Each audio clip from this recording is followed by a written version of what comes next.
with all that being said, hour number one of the Jose Gonzalez Show is brought to you by Helena Agri Enterprises, LLC, the Valley's foremost agronomic solutions provider.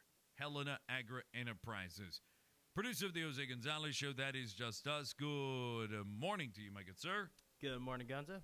Tom Brady has retired. Yup. And that just created a very drastic change to the show today. I was not going to open up with this, and just 2 days in a row now, I'm ready to open up with something else, and then something else happens. And what I was ready to open up with was about Sean Payton. Sean Payton has been traded to the Denver Broncos, and you know who feels good about his Denver Broncos pick now? I told you guys it was Denver or Arizona. That's what I had said. I was very adamant, very clear. It was going to be Denver or Arizona. Now, I don't believe Arizona makes the playoffs. Again, Kyler Murray not going to be back, and I think that influenced Sean Payton's decision as to probably not wanting to be in Arizona. Mm-hmm. Kyler Murray doesn't come back until about week 9 of the NFL season next year. Sean Payton has a relatively established team. I know a lot of people are saying, well, wouldn't you want to have a number one pick? And how often are you able to hit? Okay. If you don't feel that there is a coach on the market, maybe a coach that you want but doesn't want you, D'Amico Ryans, Sean Payton is a very, very good head coach. We'll talk a little bit about that with Stephen Haglund. But Tom Brady has retired, and he says for good. He says it in the video, for good. He seemed a little emotional in that video near the end, in the tail end of that video. How do you walk away from something you've been doing for over 20 years of your life, for almost the equal amount of years that you had not been playing in the National Football League than you've been alive? So yeah, that has to be very difficult to walk away from. And later on in the show, we're going to talk a little bit about his accolades. We'll talk about some of those things.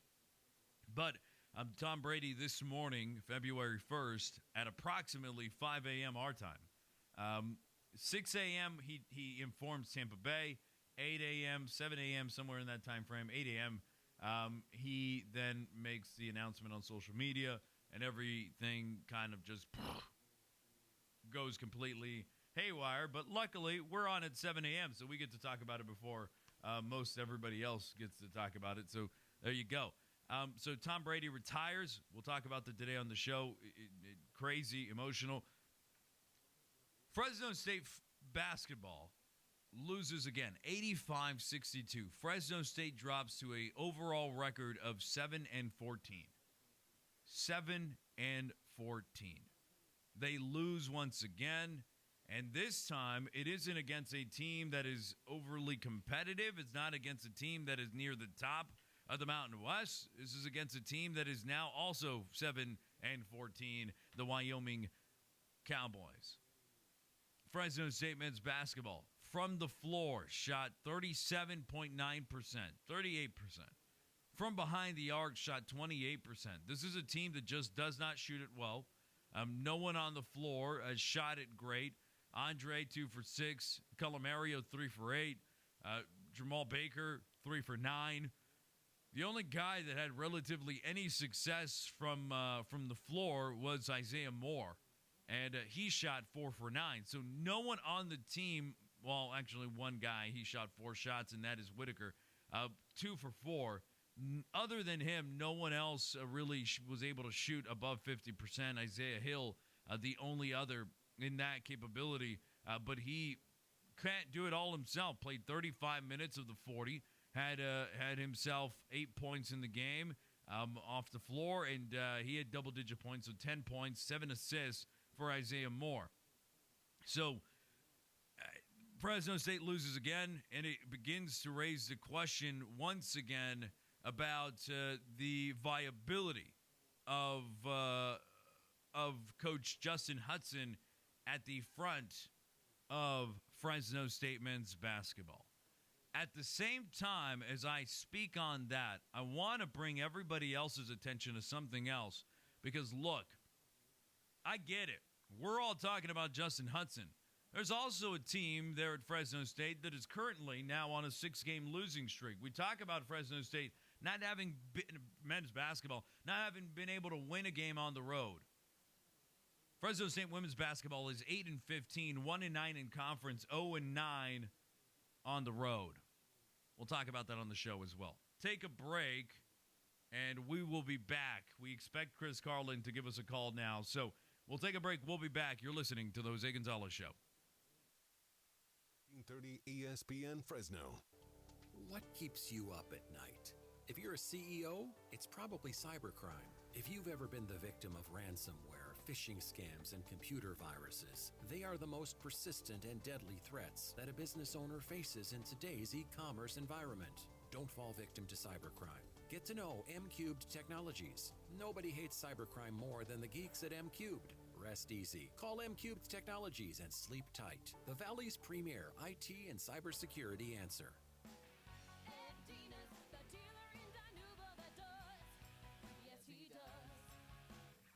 Ed Dina's Auto Center in Dinuba and Ed Dina's Used Car Superstore in Visalia are stocked with the best pre-owned cars, trucks, and SUVs in the market. And we never marked up pre-owned prices, so you'll always find great vehicles at great prices. The most popular brands, the most popular models. 2 stores full of great vehicles. Finding the car you want has never been easier. Gas-saving hybrids, performance cars, crossover SUVs, mid-sized and full-size trucks. And we offer financing and extended warranties on everything we sell. Find the pre-owned car, truck, or SUV you've been looking for and save. Only at Ed Dina's Auto Center in Dinuba and Ed Dina's Used Car Superstore in Visalia. Open 24 hours a day at eddinasautocenter.com. Ed Dina's, the dealer in Dinuba that does. Yes, he does.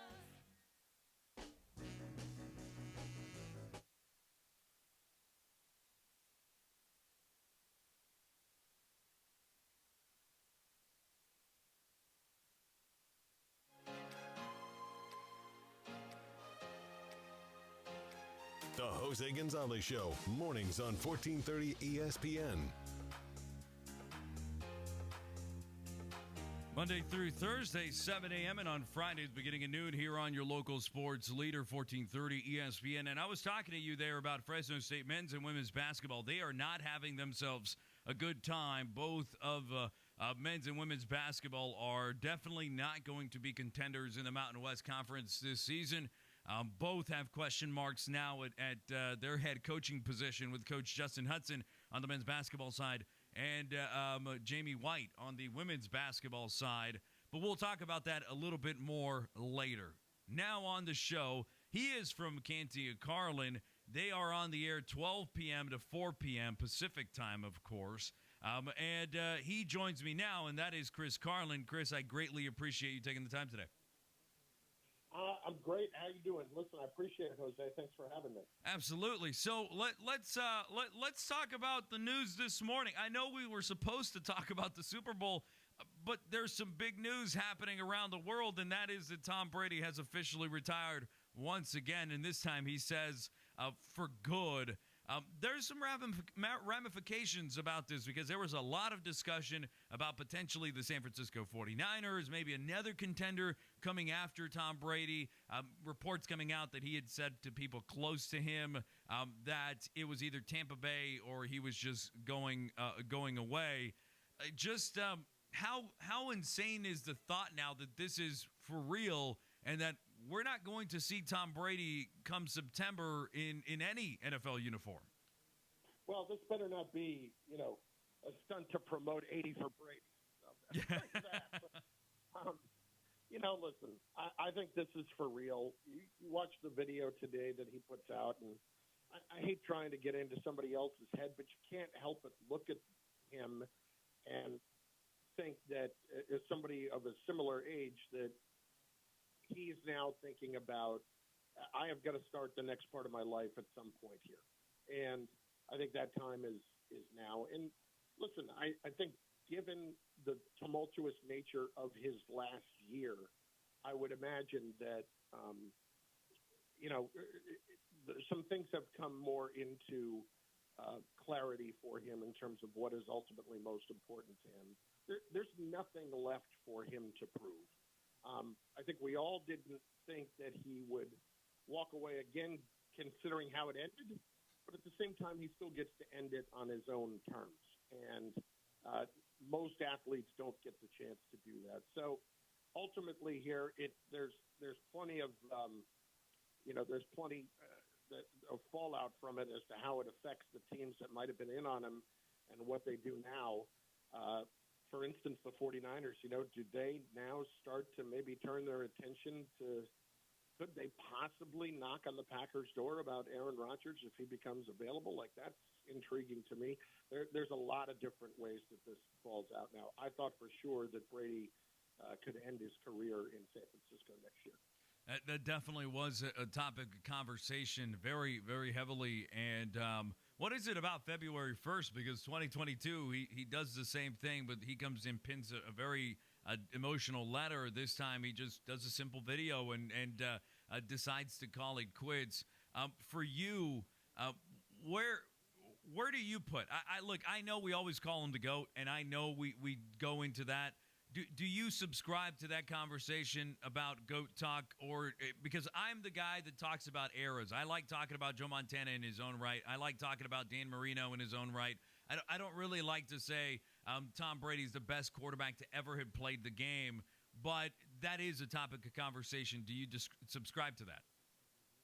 Yeah, I mean, I get where you're coming from with it. And if you look back, it was a much different league in terms of passing back then as opposed to what it is now. It's a lot easier it's a passing league, and they've made the rules as such. They've made the rules in the secondary a lot more difficult to guard guys. They want it to be an offensive league. What I would say about Tom Brady is he is the greatest winner that we have ever seen on the football field. That's the best way I could put it. And he's a guy that consistently made other guys around him better. And if I had to go win a game tomorrow, there is truly only one quarterback that I would take, and it would be him. Now, could I be okay with some of the others? Yeah. But if you made me choose one, it would be him. We're talking to Chris Carlin. He is of Candy and Carlin. You can listen to him 12 p.m. noon to 4 p.m. And so, Carlin, when I look at the Super Bowl and I see how everything is matched now, a lot of what Andy Reid is going to get as soon as he walks off that airplane in Phoenix, Arizona, and he begins to talk to the media, is talking about his time with Philadelphia. Do you think at all that is going to become too much maybe for him and the team, or do you think he's prepared? He knows. He goes, I know what I'm going to get. I know all of the question that's going to come my way. We're just going to roll through the punches. Listen, I don't necessarily think it's just rolling with the punches. Andy Reid and the city of Philadelphia have an emotional connection with one another. So this is definitely a little bit different for him. But I think overall, this is one of those, if he had to choose it, he probably wouldn't want to be playing them because there's so much that's going to go into it with that, right? He's going to be hearing about it so much, and the last thing he wants to be is a distraction around this. So I would say that, ultimately, I don't know how much it's going to bother him.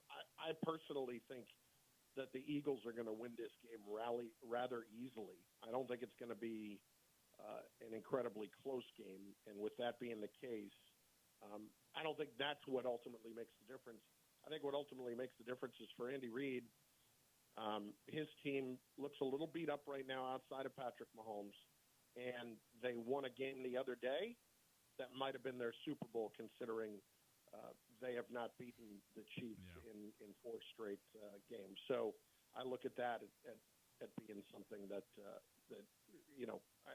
I just don't love the Chiefs where they are coming into this game. Now, it feels like you're reading my notes over my shoulder, because the next thing I wanted to ask you was Patrick Mahomes has a couple of weeks to get healthy, but I don't even feel like that is the true question mark. The question mark is, can he have his 1 or 2 receivers there lining up with him on Super Bowl Sunday? Because they got banged up very, very big against the Bengals this past weekend, and that I think might be the biggest question mark going into this. So, I was going to ask you about it, but now I want to ask you about the offense.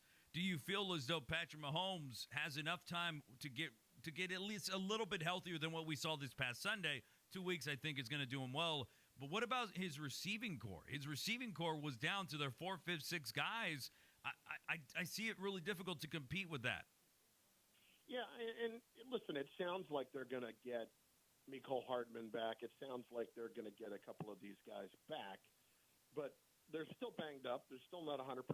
And, with Mahomes, I think he'll be better than he was the other day. What I look at, though, is that the Eagles come at you in waves. They had 70 sacks this year. And a lot of that wasn't from blitzing. That was from the defensive line. The Eagles don't have to blitz. Mm-mm. And Patrick Mahomes rips the blitz apart, as we know. So I think that being the case, that's where their biggest problem is going to lie, is that the Eagles' defensive line is so deep. And if those weapons aren't at 100%, it's going to make a huge difference for him for sure. Now, if the Eagles are going to be victorious in this, we're talking to Chris Carlin, by the way, 12 p.m. to 4 p.m. right here on ESPN Radio. What if Jalen Hurts and the Eagles do win, as you are stating, and they win easily? Where does this put Jalen Hurts in the conversation for quarterbacks, or are you not contingent on this game of where Jalen Hurts lands on the conversation of quarterback rankings in the NFL currently? I think Chris probably put it best earlier this week. We were all ready to put Burrow past Mahomes if he had won the game the other day. Tier 1 is Mahomes. Tier 2, to me right now, is Jalen Hurts and Burrow. And if Jalen Hurts plays the way he has most of the season, this is going to be he's right there, if not a little bit better than Burrow. That's where I would put him. I would put him at second in the league because I really look at what he has done this season to improve the weaknesses in his game, and I'm super impressed with it. I think he's a terrific player that was very underrated from the get-go, and this was an absolute steal for the Eagles to get him in the second round, as we're seeing. I would put him right on that second line of quarterbacks because to me right now there's one quarterback on the top line. Now the Eagles are going to have to extend him. Do you see him getting that top-tier money? Because everything in discussion is Joe Burrow and Justin Herbert are getting the $50 million a year contract. Is Jalen Hurts exactly that as well? Is he in that conversation where we're thinking now those three quarterbacks will be – one of them will be the first one to get that big contract at $50 million? Yes, absolutely. And, the good thing for the Eagles is you can make that work so that in the next year or two you have some flexibility and you can continue to try to do some things in terms of winning. But I look at Jalen Hurts, and I would fully expect that he would be on that level. And, unless he was absolutely atrocious in the Super Bowl, I would think he should come out of it being the highest paid of the three. Carlin, Canty and Carlin, you can listen to him 12 p.m. to 4 p.m. right here on ESPN Radio. Carlin, I greatly appreciate you taking the time this morning to jump on the show. I appreciate it, Jose. Thanks, man. Thanks. Carlin, you can listen to him. Great show, and, of course, they do a phenomenal job here on ESPN Radio. We'll take a break. We'll be back. You're listening to the Jose Gonzalez Show. 1430 ESPN Fresno, your local sports leader. At Total Wine & More, save big on what this month with hundreds of deals. Get up to 35% off over 100 different wines and spirits, including Cabernet, sparkling wine, single barrel bourbon, and so much more.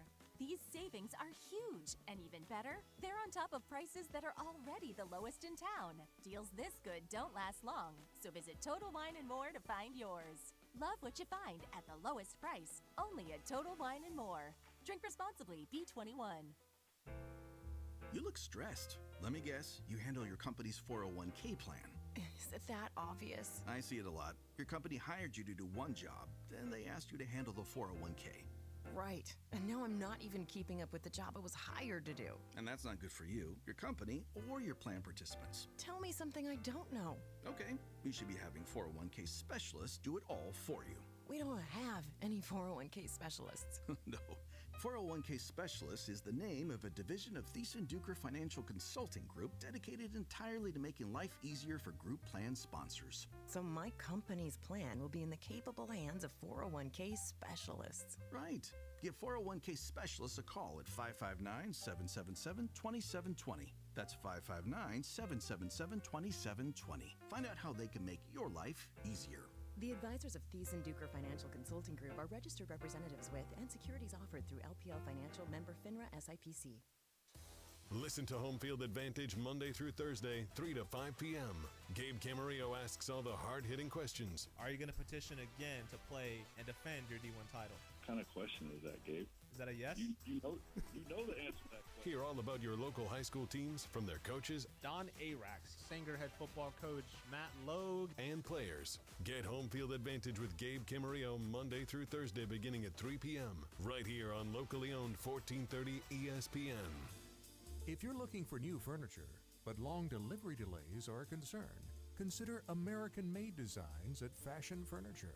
Beautiful handcrafted furniture by Daniels Amish, Artisan Post by Vaughn Bassett, Trailways Amish, Benchmade by Bassett. Furniture you'll pass down through generations, and all available with normal delivery times. American-made quality at Fashion Furniture on El Paso across from River Park. There's nothing like it in all of California.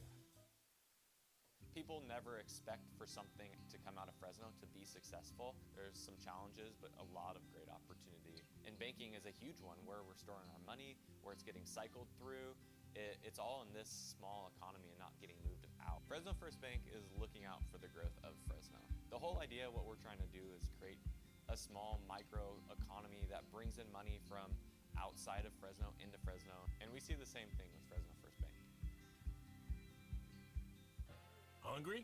Visit the Chicken Shack, voted the best chicken fingers and wings in Central California. Grab in store or order ahead of time your fresh, never frozen chicken. Get them sauced and tossed with over 30 sauces and rubs to choose from. Not in the mood for delicious chicken? That's okay. We have a variety of salads and our Shack burgers slap. Don't forget about Old Reliable and the always satisfying buffalo chicken fries. Get them and more at one of our 5 locations around Fresno. You're never too far from the Chicken Shack. Order online at thechickenjackca.com or come in today. Bulldog Basketball is back and heating up the Save Mart Center. Don't miss any of the exciting action as both the men's and women's basketball teams take on the Mountain West this season. Make sure to bring the whole family to root for your hometown Bulldogs as they compete for that Mountain West championship Fresno would love to bring home. Tickets start as low as $5 for select games. Grab them at GoBulldogs.com today, and we'll see you at the biggest party in the valley. Go Dogs! Hi, I'm Bridget with the Fresno Bully Rescue. Join us Saturday, February 4th at the House of Pendragon Brewing Company in Sanger for another Pints for Pities fundraiser. There will be beer specials, adoptable dogs, food trucks, and more. Don't forget to grab your one-of-a-kind collectible pint glass to support the Fresno Bully Rescue. This venue is dog and family friendly, so come on out to the Sanger Tap Room and have a pint with us.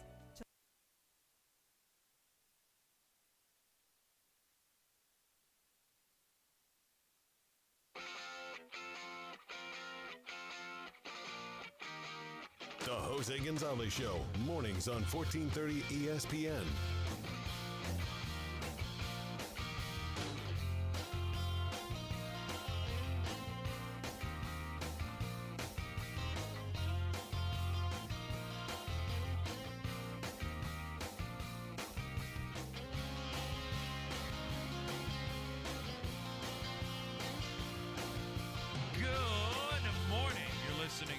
Gonzalez Show, Monday through Thursday, 7 a.m. and on Fridays, beginning at noon here on your local sports leader, 1430 ESPN. Appreciate every single one of you for joining us here Monday through Thursday. And I want to remind you to go and download the app, 1430 ESPN Fresno, 1430 ESPN Fresno. So, do you think February 1st has any significance to a guy like Tom Brady? Because we are now seeing a Tom Brady that is retired now for the second time on this day? You would assume there's some sort of connection there. I mean, either that or he just wants to steal the spotlight from Sean Payton. That could be true. It's Tom trying to, make sure everyone's talking about him. I don't know. Well, 2 years in a row. I like Carlin said, maybe it's a push for 80 for Brady. Who knows? It's not a bad idea. Get everyone thinking about you and go, oh, hey, that movie's coming out this week. Yeah, that's why they go on talk shows. Yeah, I didn't know that was coming out this week. It's either this week or next week, but it's coming out this month. I know that. Okay, you're gonna. I don't know what 80 for Brady is actually. So yeah. See, I'm very very in the blind here. When he made the comment, I went, oh, there's a movie coming out, and you know about it. So yeah, so it's Lily Tomlin's one of them. It's 4 older actresses who are in their 80s and decide to take a road trip because they want to see their favorite player play in a Super Bowl. Okay. So it's a road trip movie with older women trying to go see Tom Brady. Okay. Yeah. All right. Marshawn Lynch is in it. Gronk's in it. I'm assuming Tom's in it. So. Well, I would hope so. Yeah, you would. Yeah, think, right? I would hope so. I would hope so. So I want to start off here by going through just some of Tom Brady's some of Tom Brady's accolades here. He led the NFL in passing touchdowns. He's led the NFL 5 times in passing touchdowns. I want to tell you how big the NFL has changed in the time that Tom Brady has been in the NFL. He won the passing touchdown, or he became the passing touchdown leader at age 25 in 2002 with 28 touchdowns. Okay. Now, that's not. Yeah. It's definitely not good enough. It's not even close to good enough. And then, years later, in 2007, 5 years later to be exact, Tom Brady wins it again, or leads the NFL again, but this time with 50. And just to give you reference, in 2011, 39 touchdowns. In 2012, 34 touchdowns. In 2014, 33 touchdowns. And he didn't win them then. Mm-hmm. So it just tells you how much the NFL drastically changed as he was, as more and more times that he was in these games. He led the NFL a few times in passing attempts. Last 2 years, he led the NFL in passing attempts with 733 and 719 passing attempts. Jeez. Before that, he had never crossed the 700 mark in passing attempts in his entire career. Tom Brady never led the NFL in interceptions. Never. That's impressive. Never led the NFL in interceptions. He has a career record of 251 and 82. 251 and 82. That is his career record. He lost less than 100 games? Less than 100 games. Wow. Just because, again, just for reference, in 2000, right, he only played one game. He didn't start it. Mm-hmm. In 2001, that's when he's had his starts. 11-3, 9-7, 14-2, 10-6, 12-4, 16-0, 10-6, 14-2, 13-3, 12-4, 12-4, 12-4, 12-4, 11-1 before getting injured in 2016. In 2017, 13-3, 11-5, 12-4, 11-5, 13-4, and his first career losing season came at the age of 45 with the Tampa Bay Buccaneers at 8-9, and he still made the playoffs.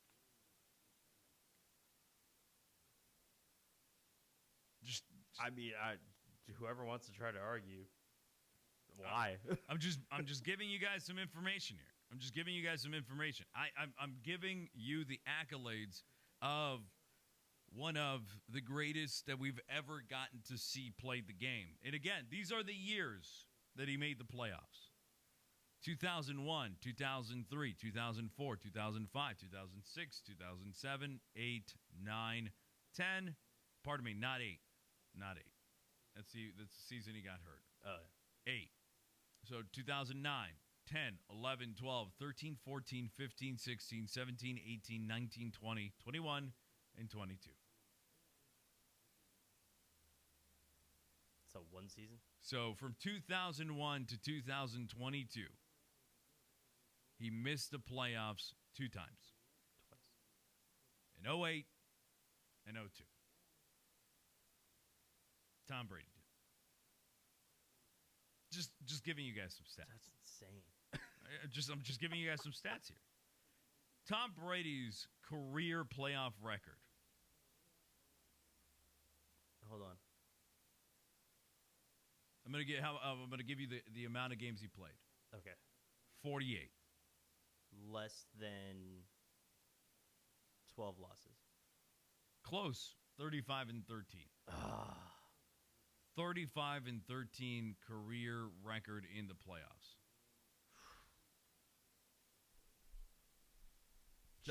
Again, I'm just giving you numbers, and I'm just giving you some accolades. We're not even talking about Tom Brady in that reference. I'm not diving into all the nuances. I'm not telling you how great Tom Brady is. I'm just giving you the numbers. Everybody knows I'm a numbers guy. Yeah, I've literally never bothered to look at his numbers just because it's like, well, it's Tom. Well, a lot of people haven't. And a lot of people just assume that exactly what you just said. It's Tom. 35 and 13, man. 35 and 13. Okay. Tom Brady has 38 awards. 38 awards. He was the AP MVP in 2003, 2005, 2007, 10, 13, 14, 15, 16, 17, 21.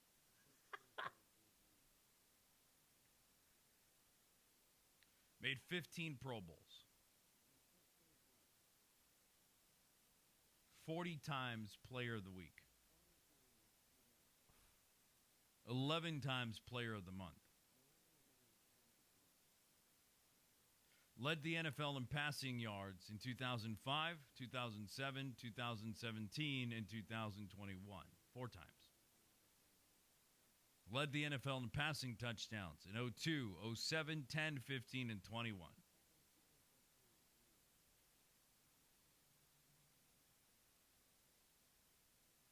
As you look around and you kind of see some of these things, I ended up running into an accidental stat. Mm-hmm. And that was in 2002, where he led the league in passing touchdowns with 28. You know who led the league in that year in sacks or being sacked? Being sacked? Yeah. David Carr. Aw. With 76. Oh, my gosh. The next closest that year was Drew Bledsoe with the Buffalo Bills at 54. He got sacked 76 times in a 76 season? times in 16 games. Oh, my goodness. Yeah, people act as though David Carr was the reason the Houston Texans stunk. I knew his O-line was bad, but oh, my gosh. Tom Brady was the number 1 active sacked quarterback with 565 times being sacked.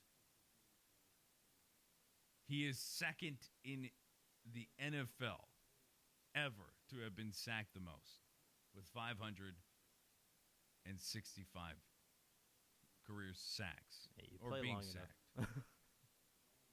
Fran Tarkenton was sacked just 7 more times than Tom Brady. Following Tom, you have Ben Roethlisberger, 554. If Aaron Rodgers decides to play 2 more years, he probably will surpass Tom Brady because he's at 530 times being sacked. Just giving you some numbers.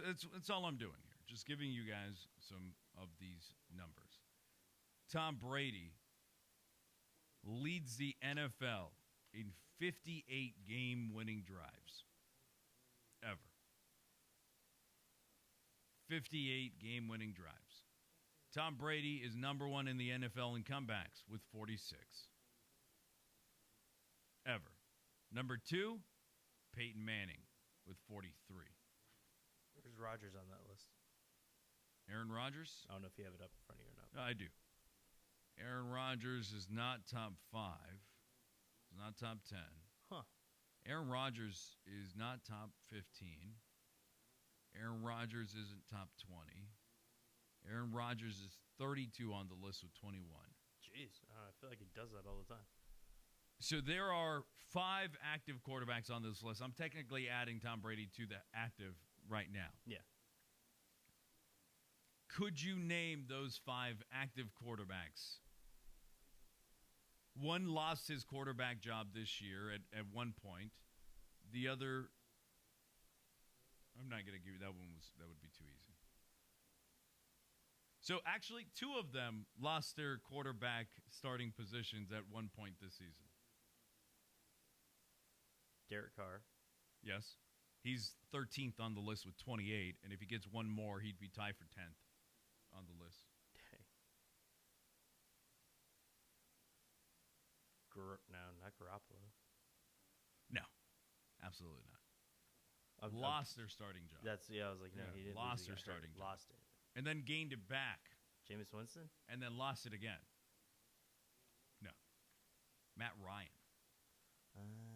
Yeah, Matt Ryan. Other quarterback on this list, Matthew Stafford. Another quarterback on this list is Russell Wilson. Those are the top 5. Yeah. You will be heavily surprised with 6 and 7. Andy Dalton with 25 and Ryan Tannehill with 25. If they were to win one more on a comeback, they would tie number 17 on the list, Joe Montana. Just some nice stats for all of you guys. Yeah, just some nice stats. So Tom Brady retires with number 1 in many, many things. Number 1 active quarterback, or number 1 in his inactive quarterbacks in recovering fumbles with 44. Number 4 all time. Number 1 in fumbling the football active. Number 6 all time. 48 career playoff games started. That is number 1 ever. Ever. He has the 6th most games played at quarterback. He's the number 1 in games started. Tom Brady has the accolades and accolades and accolades, and we can go through this every single time. Tom Brady was the Offensive Player of the Year 2 times, or actually 12 times, pardon me. That's quite the difference. Yeah, that's a very big difference. So I just wanted to go through some of these stats of Tom Brady. He is retired, and he is going to be one of those guys that when we finally see him in the booth, it's not going to feel right. Yeah. When we finally go to September and the first game of the season between the Super Bowl champ and whoever they decide to pin them against, if it's Kansas City, I hope Cincinnati and Kansas City are game 1. Like, isn't that the most epic start to a year? Well, yeah. Like, you just give us something really quickly here. Imagine that first Sunday of the NFL season and Tom Brady isn't suited up. Because for you and I, he's been our childhood. Uh-huh. Now, Peyton Manning was a lot of our childhood as well, but I've known one great. I didn't know Joe Montana as a great. I knew, of course, at the time, as I was growing up, everybody talked about Joe being the best of all time. Yeah. Little by little, we got to the point of considering Tom Brady the best of all time. We just witnessed one of the greatest careers that we will ever get to witness. It was marred in controversy, Deflategate, Spygate, New England, departure, all of those things. But it was marred with greatness. it was just oozing greatness. And a greatness that we can count on one hand. In the over 20-plus seasons that he played, we can count on one hand how many star wide receivers he played with. We can count on one hand how many star running backs he played with. And I mean stars, studs, greats. Randy Moss. Is that it? Is that the number? Is that the wide receiver? Because if you want to talk about Julian Edelman, didn't Tom Brady make Julian Edelman? You want to talk Danny Amendola? Tom Brady did a lot for that. You want to talk about Robert Gronkowski? There's a reason he chased Tom Brady all the way around wherever he wanted to go. Tom had some greats. But you could argue Patrick Mahomes already has the same amount of greats as Tom Brady had his entire career. You can make that argument. The argument can't be made that Patrick Mahomes doesn't have the coach. Because guess what? One had an offensive-minded genius, or has, right now. And the other never had anything close. He made Josh McDaniels look like a head coach 2 times. 2 times. He made Josh McDaniels look like a head coach, and he made the Raiders believe there's a shot Tom Brady comes to Las Vegas. We can stop the discussions. Does Tom go to San Francisco? Does Tom go to Las Vegas? Or does Tom surprise us all and head to New York? Tom Brady rides into the sunset and will appear in front of your televisions week 1 of the NFL season right next to, potentially, Kevin Burkhardt in the booth. And he's right back in the NFL game. Someone that gave so much to this game and showed us all what it meant to be a true competitor. Someone that took pay cut after pay cut after pay cut to make sure he had winning teams around him. Maybe that's something that other quarterbacks need to learn. Patrick Mahomes has restructured his contract to make sure they have the ability to put a good team around him. Kirk Cousins just takes the money that is given to him, and he makes sure it's guaranteed. Deshaun Watson gets his contracts he doesn't deserve. Russell Wilson gets all the money. Now the team is going to struggle a little bit. You look around the greats, and the greats have always taken everything they can except one. Except one guy that wanted to win.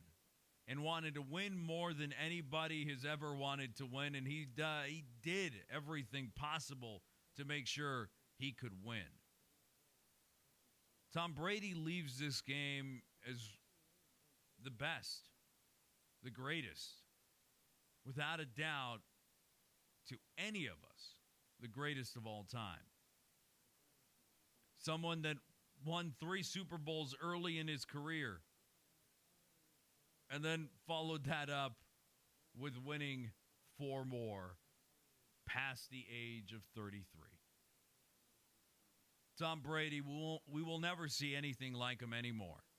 And he rides into the sunset, the greatest of all time, the greatest we've ever seen, and we've been honored to see his career. You're listening to the Jose Gonzalez Show.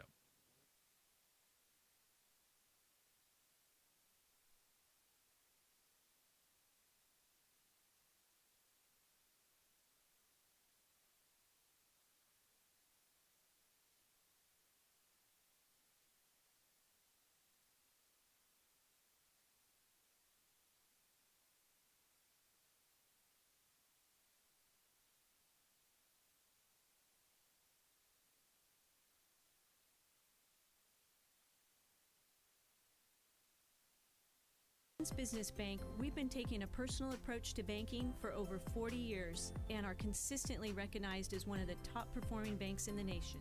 Hi, I'm Susan Woosner, Senior Vice President and Manager of Citizens Business Bank in Fresno. We believe in the importance of building long-lasting and genuine relationships with our customers. We want to provide you with the solutions you need to grow your business because your success is our success. Citizens Business Bank, member FDIC. Hi, I'm James Schaefer, Product Specialist for Helena Agri-Enterprises. Take control of grass and broadleaf weeds in your orchards this season. Helena's newest herbicide, Centris, boasts the power of indaziflam and rimsulfuron in one easy-to-use jug. The 2-in-1 herbicide provides complementary burn down and season-long control for up to 6 months, while also reducing the potential for future retreatments, saving you time and money. For control to the core in your orchards, contact your local Helena representative. Always read and follow label instructions and check registration status before use. Mike Dermanuel Jr. We're talking about volatile insurance markets right now, and our clients need to understand that 90 to 120 days ahead of time because they're doing their budgets. They have to know now. It drives me crazy when people in my industry use COVID as an excuse. It's not an excuse. Dermanuel Insurance Group, a division of Hub International. Learn more at dmig.com, license number 0757776. We've, I think, really learned how to be a partner at a different level than we ever thought we could be. I'm here at the Roger Dunn Open. Former Fresno State football coach Pat Hill is at the first tee. Hey, it's a fairway hit. Yeah, but that's the wrong fairway, Coach. I need to buy a golf game. Coach, I really think you need a Roger Dunn makeover. When you buy a game at Roger Dunn, you can play anybody, anytime, anywhere. This is the old coach, Pat Hill. I bought this 7-iron at Roger Dunn Golf. Number 8 at Tehama, 162 yards out. Eagle, baby!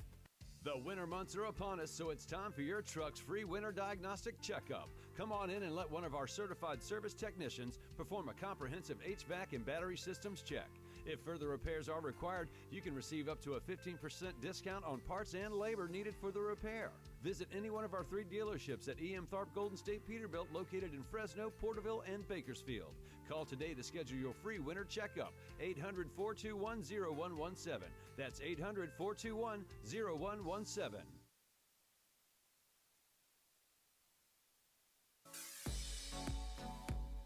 Coming up, our number 2. At the top of the hour, we bring on Stephen Haglund. He is host of Guilty as Charged podcast. We talk about the Los Angeles Chargers and what they are doing or have done this offseason, and that is bring on former Boise State Bronco quarterback Kellen Moore, former offensive coordinator of the Dallas Cowboys. He will talk a little bit about that. We'll ask him about Tom Brady and dive into Sean Payton as well. The NFL discussion on your way next. You're listening to the Jose Gonzalez Show. This is 1430 ESPN Fresno. John Masters is the hero of his household. Why? He called locally owned Lee's Air Plumbing and Heating to keep his house running smoothly with a freshly serviced HVAC unit and a few commercial plumbing repairs. Yes, at Lee's Air Plumbing and Heating, you, the customer, are the hero of the story. Get that feeling of satisfaction from a job well done with professional, friendly, and fast service. Don't wait days for other companies to make it out to your property. Lee's understands your urgency in getting things fixed. Your safety and peace of mind is always on our mind. You'll know who and when our friendly, knowledgeable techs will be coming to your house with GPS tracking. You can trust Lee's to consistently over-deliver, taking pride in offering stellar maintenance, repair, and new installs to various residential and commercial estates across Fresno. Be the hero of your household. Give Lee's Air Plumbing and Heating a call today at 559-632-9400. CLN 635355. Admit it, you've got a thing. I mean, you've got something you like to have or do that makes you feel good. Maybe it's that first cup of coffee to get your day started right, or having your dog sit next to you on the couch while you read a good book. My thing is double fudge brownies. Don't judge.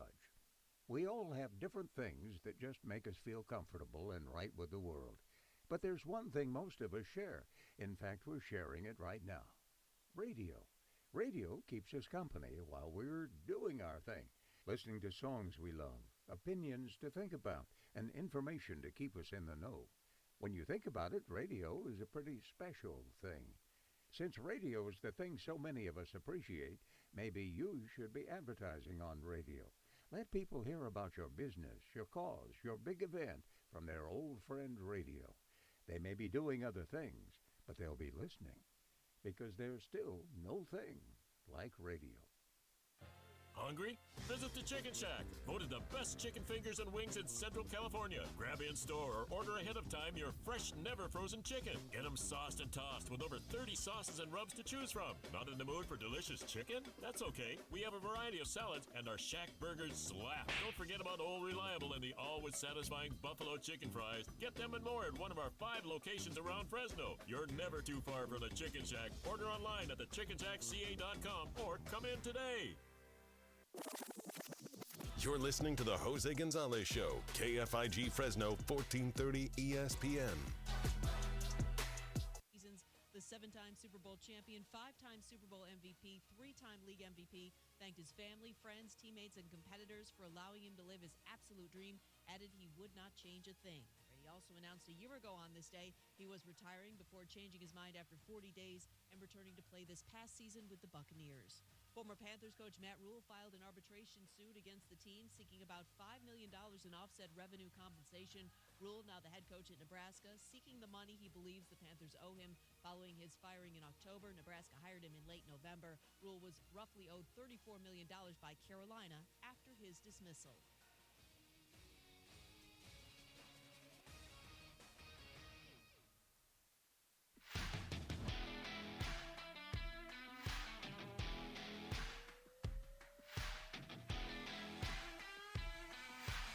Hour number 2 of the Jose Gonzalez Show starts now.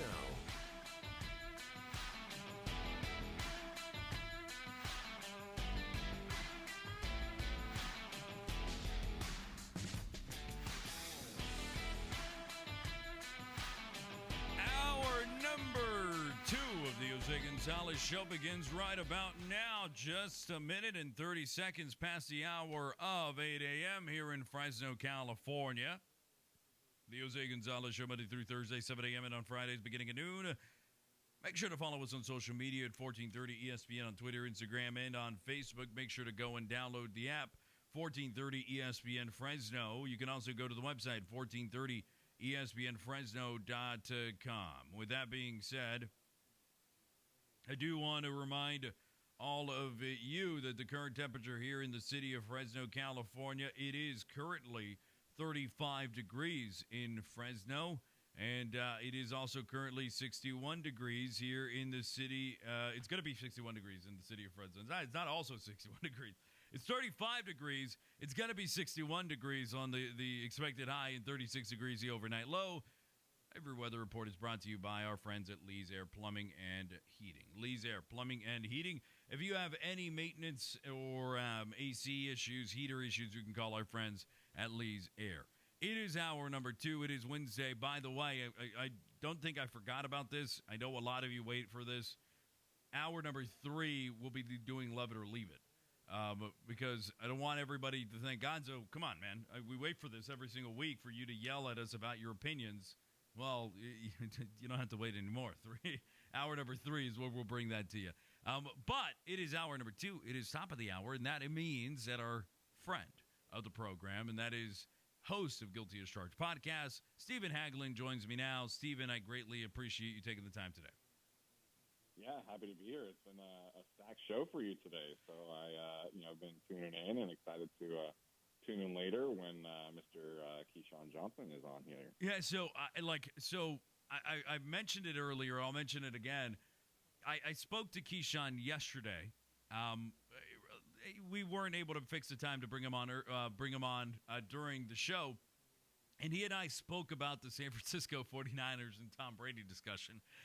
So there's going to be a piece in there that I just kind of chuckled because I go, okay, well, the argument is moot that we both made at each other.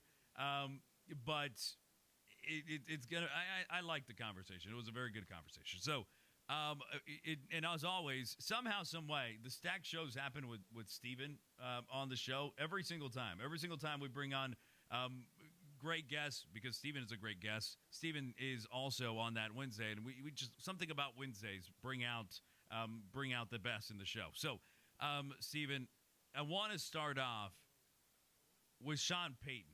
Okay. See, I know what you thought I wanted to start off with, but I'm gonna make the Charger fans that are tuning in. They're gonna have to wait a little bit because this technically does involve the Los Angeles Chargers, and that is that Sean Payton has been traded from the New Orleans Saints to the Denver Broncos for a first-round pick this year, a 2024 second-round pick, and the Broncos are expecting to get a third-round pick as well as with Sean Payton. So they at least are also getting some sort of draft compensation back.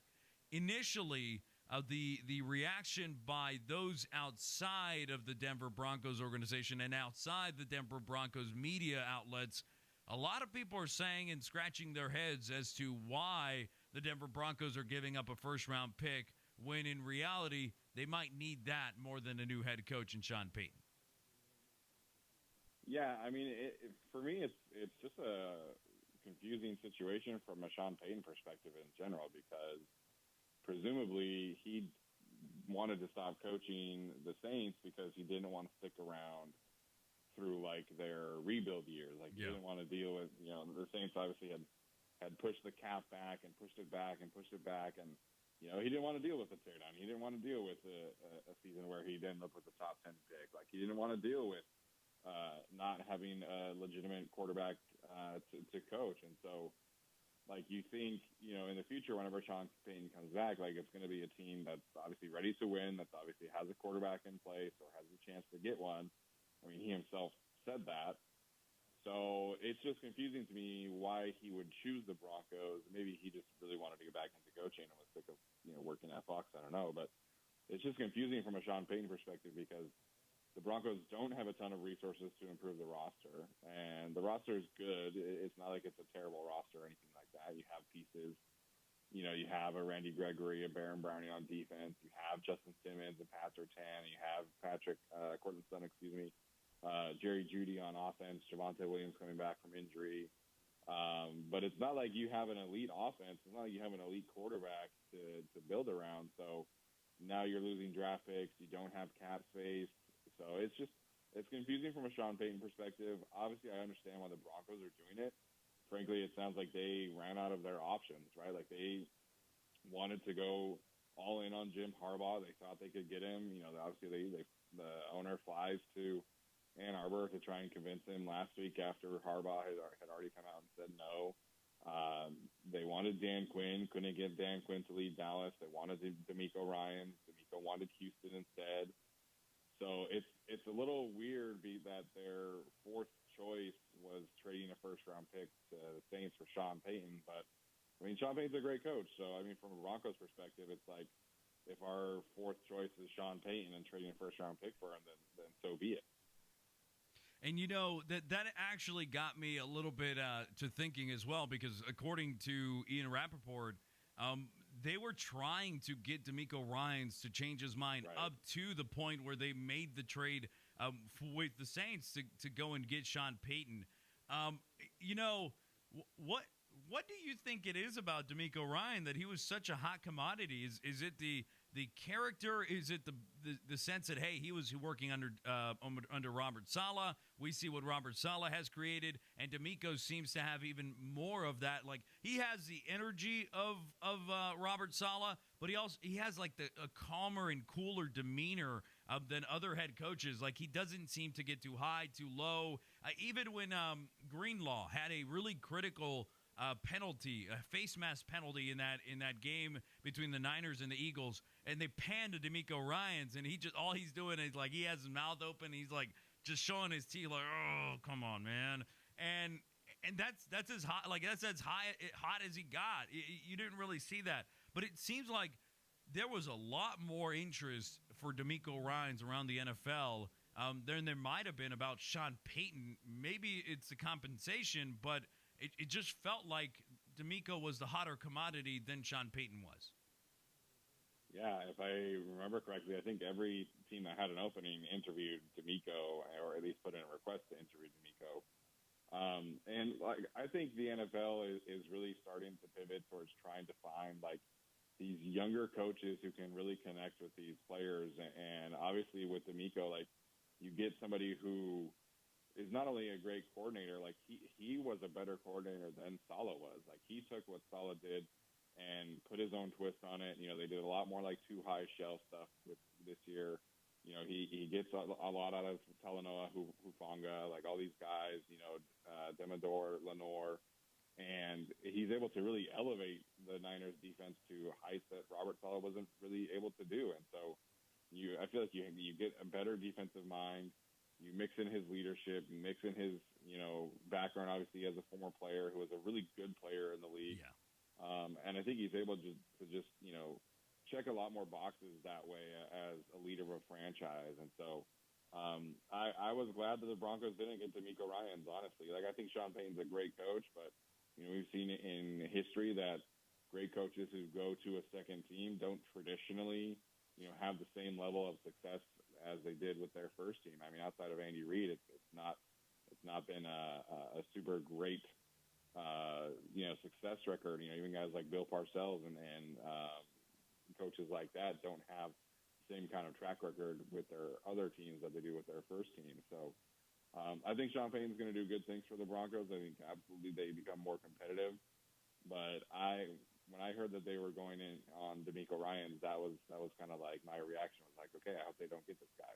But you know, Ryans is a fantastic coach, and I think he's going to do great things in Houston. We're talking to Stephen Haglund. He joins us every single Wednesday, top of hour number 2. So again, Sean Payton goes to the Denver Broncos, and are you seeing this move by the Denver Broncos against Sean Payton? I know that it's their fourth choice. But what a lot of people are trying to point to and looking is like, hey, well, Sean Payton had 3 7-9 seasons. Yeah, that was like 4 years ago, by the way. That was like more than 4 years ago. He had more 11-5 seasons more recently than he had 7-9 seasons. So that kind of gets me. But do you think Sean Payton is going to walk in there and go, hey, Russ, my man, look at me. Look at me. I'm the captain, right? Like, you know, I'm the captain now. Like, you're not going to detail or tell me that you're going to run this offense. We saw what that looked like last year. You're going to listen to everything I say. We're going to run this offense exactly how I want to run this offense because we obviously saw that when we make you or the Denver Broncos made you the focal point, you could not handle and you could not perform. Is that task number 1 for Sean Payton to make sure Russell Wilson knows, hey, you're no longer the one. You're maybe the 1A. You're still our guy. You're still a franchise quarterback.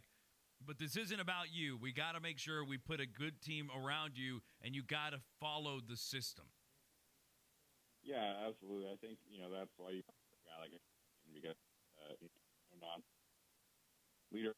This is my way for Russ. I'm impressed. I think you guys.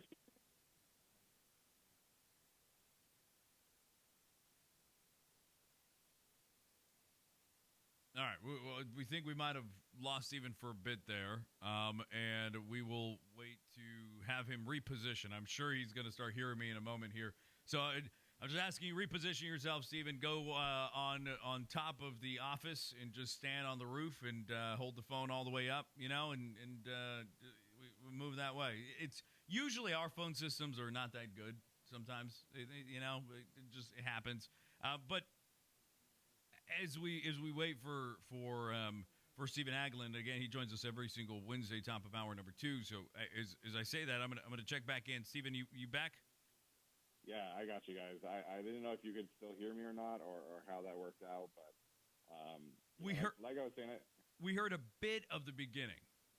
Okay, so like I was saying, I think this is a my way or a highway situation. Absolutely, that's what going out and getting a Sean Payton coach entails. Like he's going to do things however he sees fit, right? Like he's going to have a fair amount of roster control. He's going to have a fair amount of say, obviously, in the scheme and how they do things. And so I think Russell is still pretty clearly washed. Like I don't think he's going to save Russ by any means, but I think you can still get some serviceable football out of him.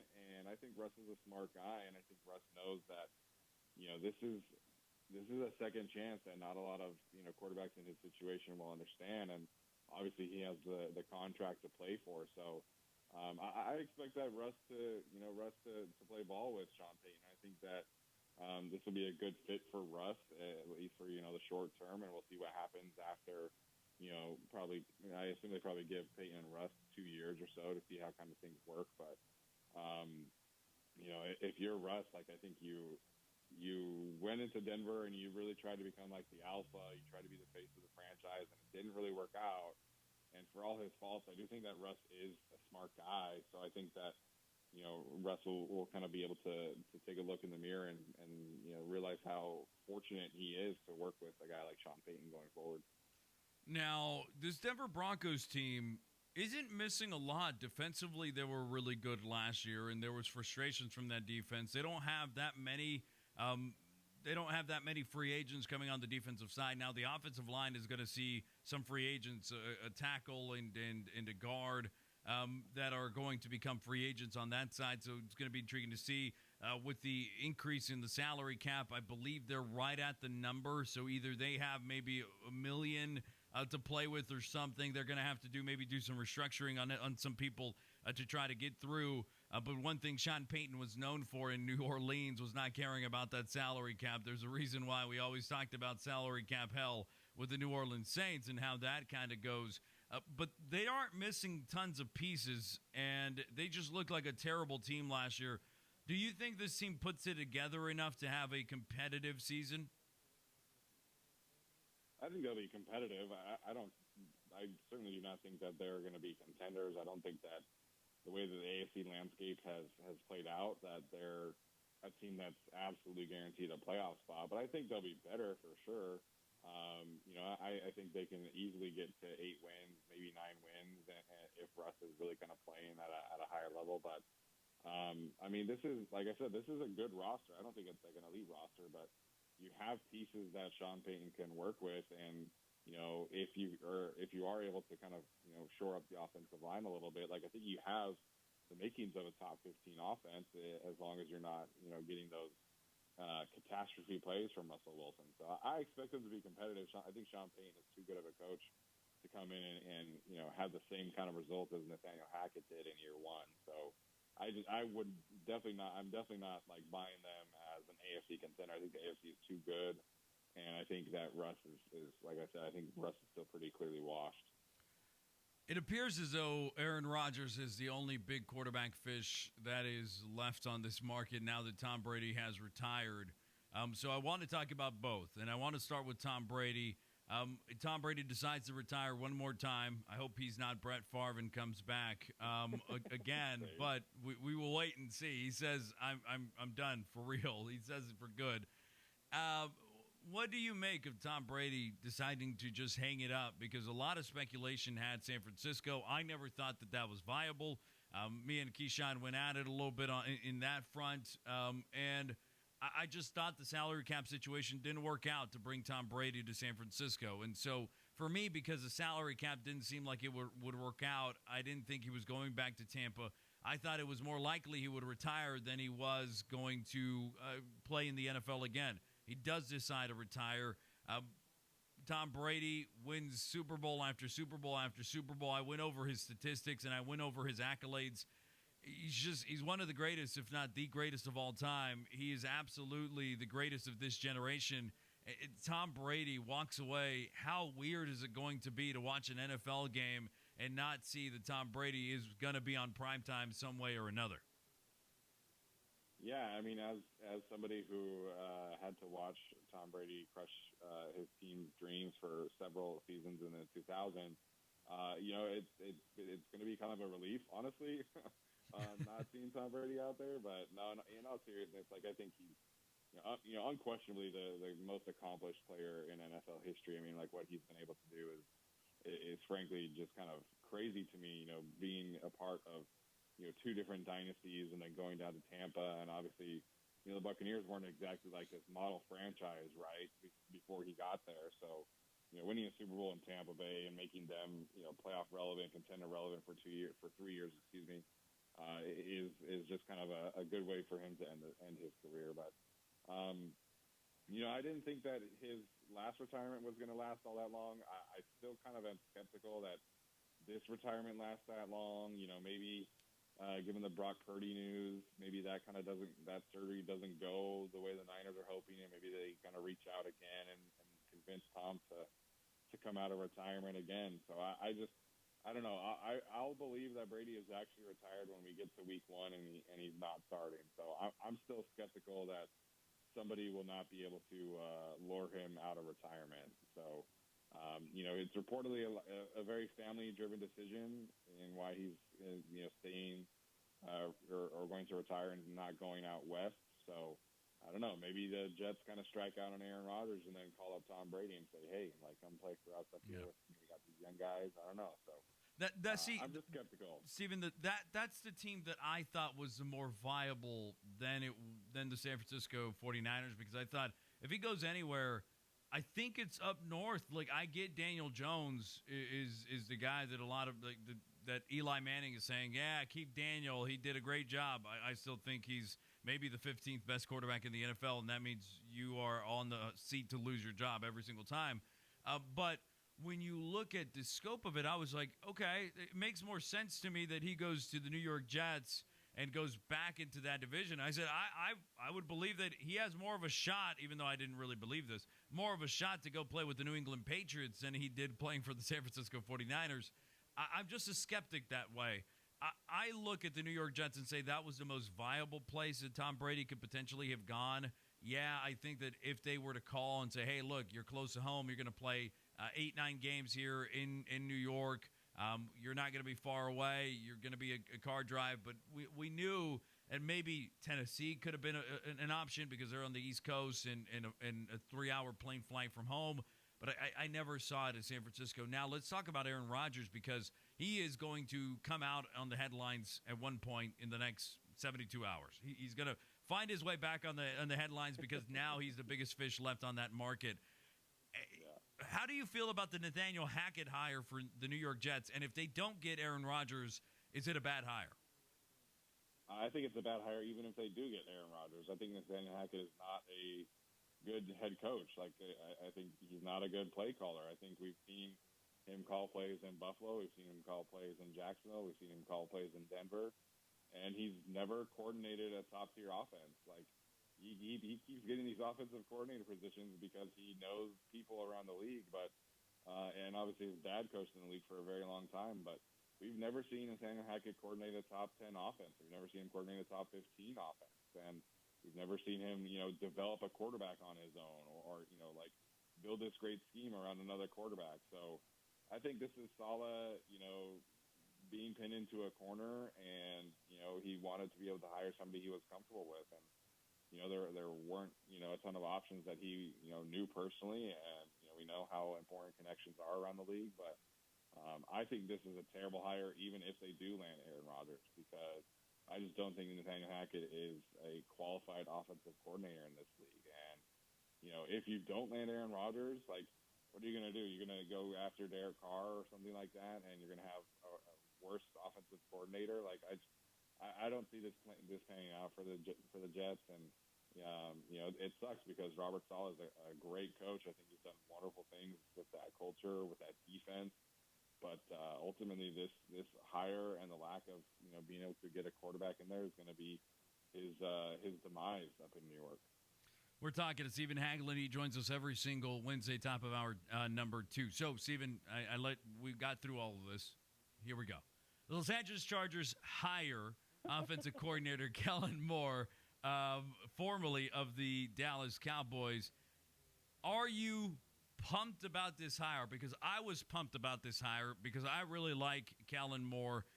Even though I have always said I thought he didn't get criticism at times that he should have gotten, that didn't mean that he wasn't a good offensive coordinator. I just think he escaped criticism sometimes because we all wanted to focus on Mike McCarthy. Rightly so, but I still think he escaped criticism at times. He still had really good offenses with Dak Prescott at quarterback. Doesn't that just make you excited that he was able to do what he did with Dak Prescott? Ezekiel Elliott falling apart back there and having to limit his touches with trying to get Tony Pollard some more touches. having a number one receiver in CeeDee Lamb, but kind of outside of him, didn't have really much all those receiving options. Having Dak Prescott at quarterback, which in argumentative points, he's not, to me, top 7. He might be a fringe 10 quarterback, but a good quarterback nonetheless. But he's not Justin Herbert in talent, arm talent, in scrambling, all that stuff. How excited are you about the hire of Kellen Moore for the Los Angeles Chargers offensive coordinator position? Oh man, I'm really excited about it. Like you said, I think there are some valid criticisms, and I don't think that he's this elite Andy Reid kind of offensive mind or anything like that.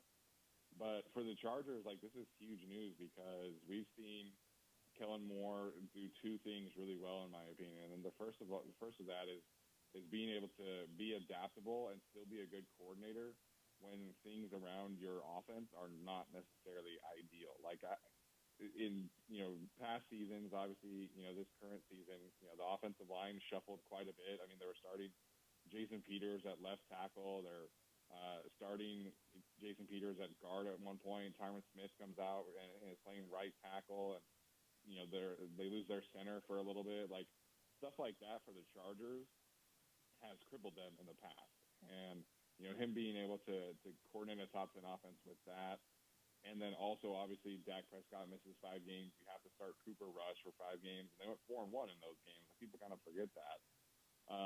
We've seen him have to coordinate with Andy Dalton at quarterback. We've seen him have to coordinate a heavy rushing attack in 2019, and he's done.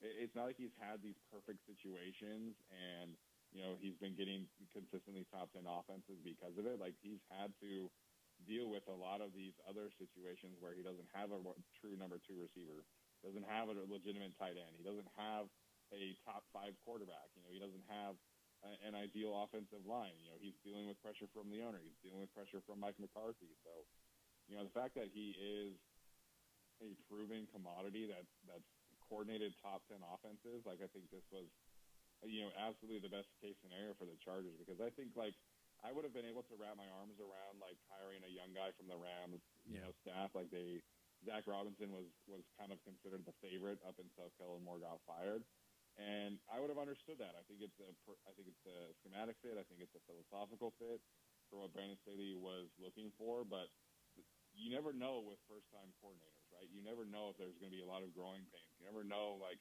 is this person going to be able to come in and earn Justin Herbert's trust?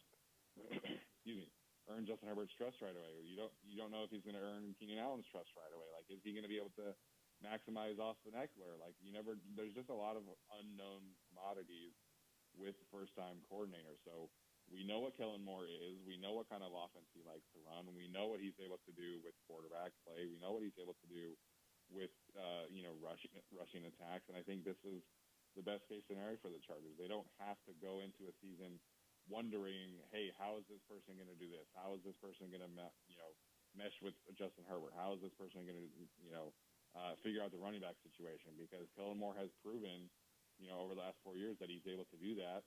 And like, it might be for one season. He might only be the coordinator for 2023 if he's able to parlay this into a head coaching position. I wouldn't be all that surprised. But, the Chargers needed somebody to come in and right the ship and be able to maximize the rest of Justin Herbert's rookie contract. And I think Kellen Moore or Frank Reich would have been the best 2 options, and obviously Frank Reich ended up in Carolina. So I'm definitely very excited about the Kellen Moore hiring for sure. We're talking to Stephen Haglund. He joins us every single Wednesday, top of hour number 2. And so, Stephen, the excitement around Kellen Moore and what he potentially could bring for the Los Angeles Chargers, and the hiring took place very, very quickly. Were you surprised that the Dallas Cowboys moved on from Kellen Moore? Because if the report came out, if I remember this correctly, that the Dallas Cowboys had given permission to the Chargers to interview Kellen and then just parted ways with Kellen Moore, and then it just developed very quickly where he gets hired. Were you surprised that the Dallas Cowboys were willing to move on from their OC? I don't know if I'd say I'm surprised that, in a vacuum they were willing to move on from him. I am surprised that the alternative plan that they have is Mike McCarthy calling plays, I think that is a big mistake for the Cowboys. So, I've seen a lot of Cowboys fans be, very thankful that Kellen Moore is not their offensive coordinator. And I would encourage all those Cowboys fans to be careful what you wish for.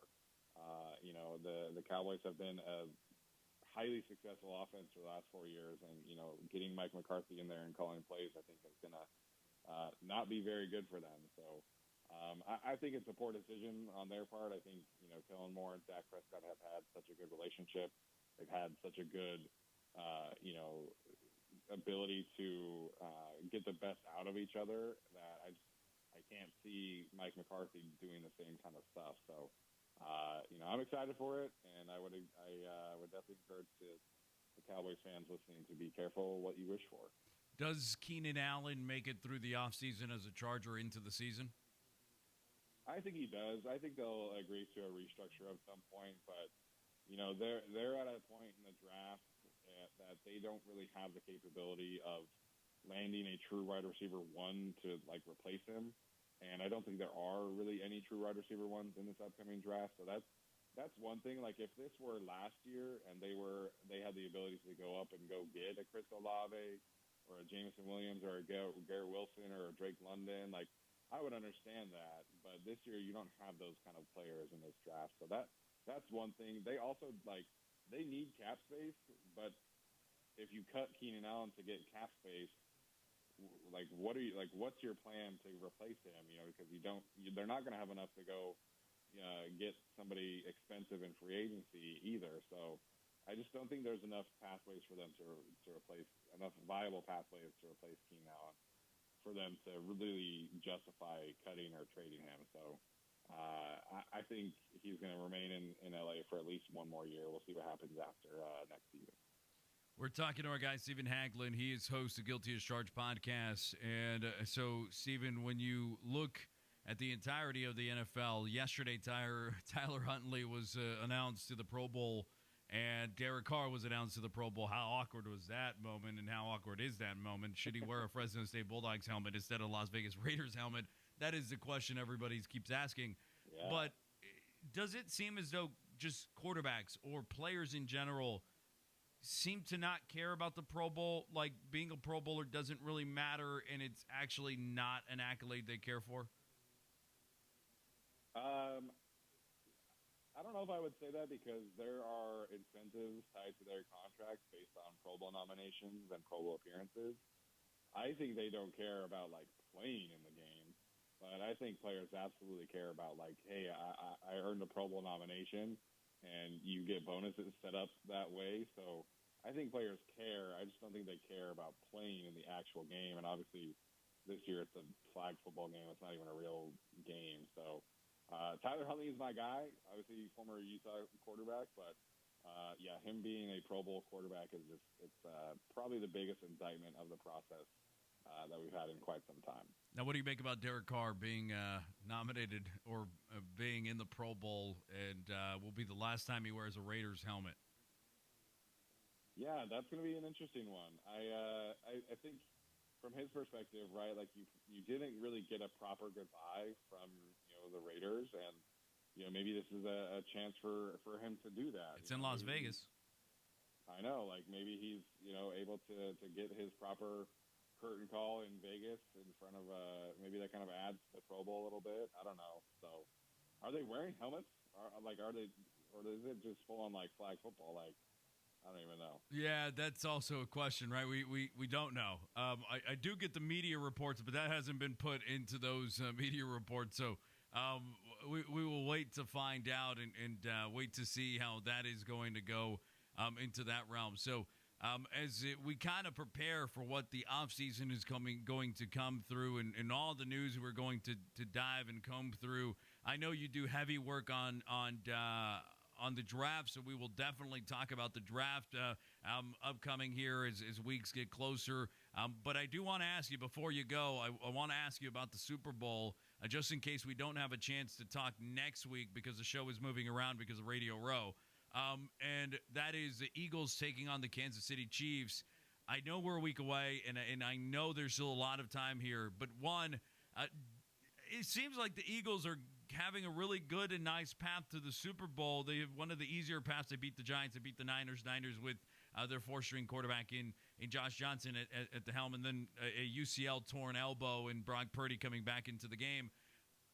Are we seeing the Eagles getting that right ship, right things happening, everything kind of falling in their place to win a Super Bowl? Or are you confident in a 2-week rest for Patrick Mahomes and that offense who is banged up and trying to win their second Super Bowl together?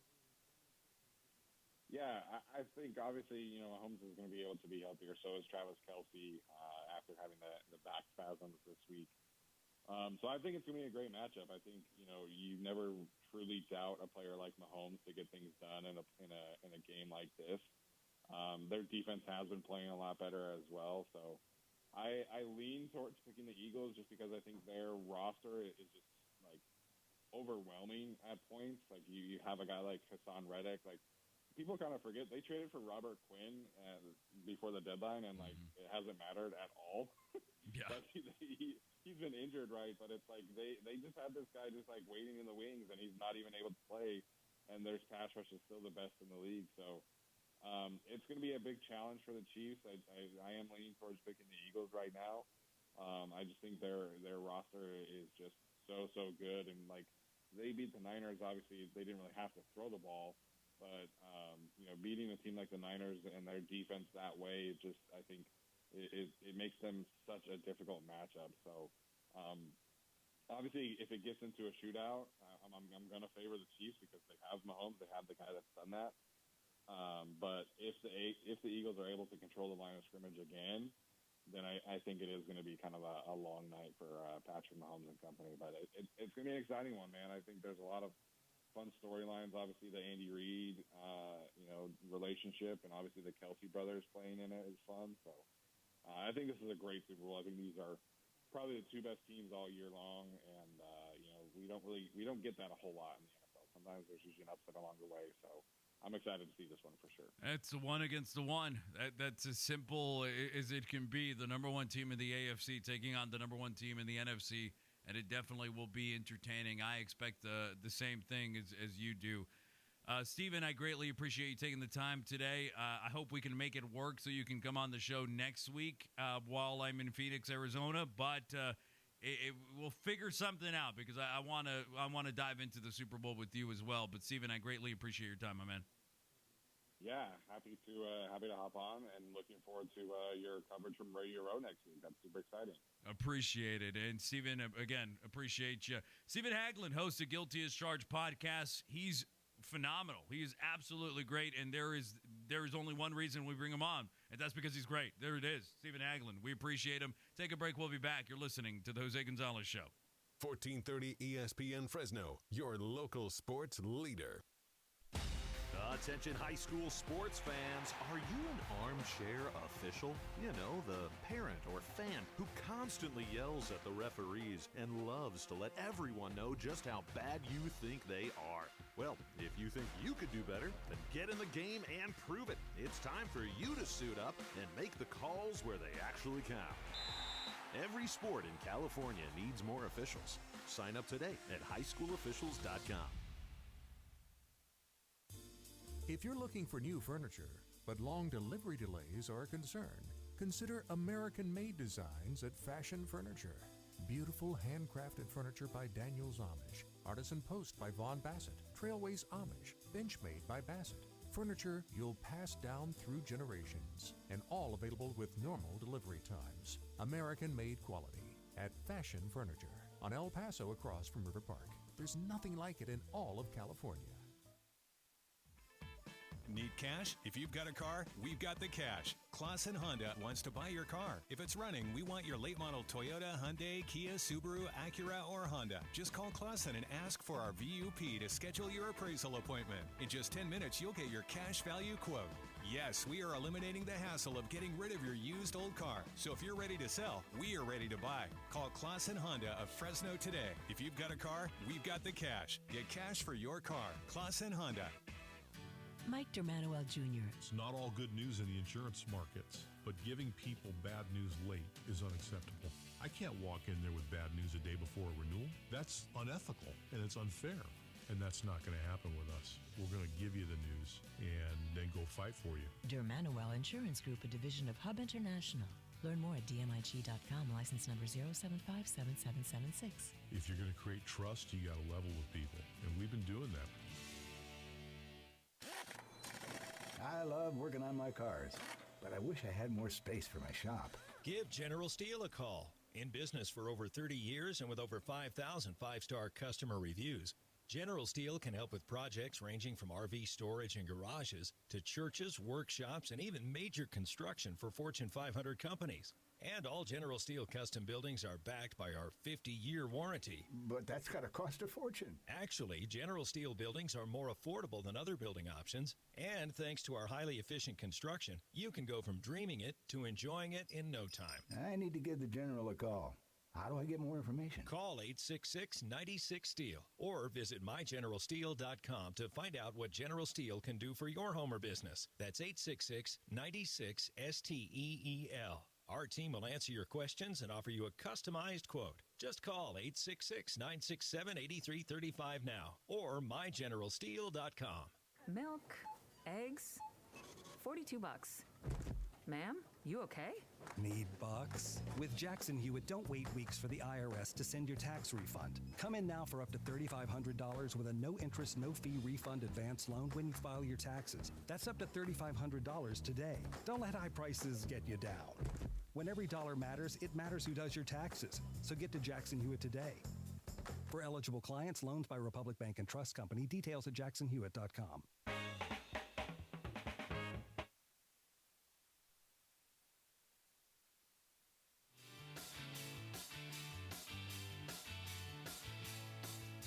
The Jose Gonzalez Show on 1430 ESPN.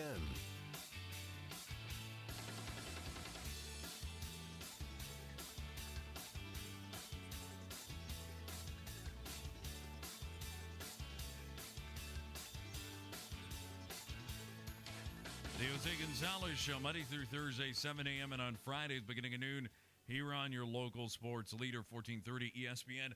Good morning to all of you here in the city of Fresno, California. I apologize if sometimes I get really excited or really... I don't know. I don't know how to put it. So, with that being said, as we get ready for, like, the rest of our week, tomorrow, Amber Wilson will be joining the show. Our guy Gus as well joining the show. So Amber Wilson joining the show and Gus joining the show tomorrow. We have Bill Rasman coming on the show as well on Monday, and he is actually the founder of ESPN, and he is going to join us over the phone. Keyshawn Johnson, Carlin, Amber Wilson, as well as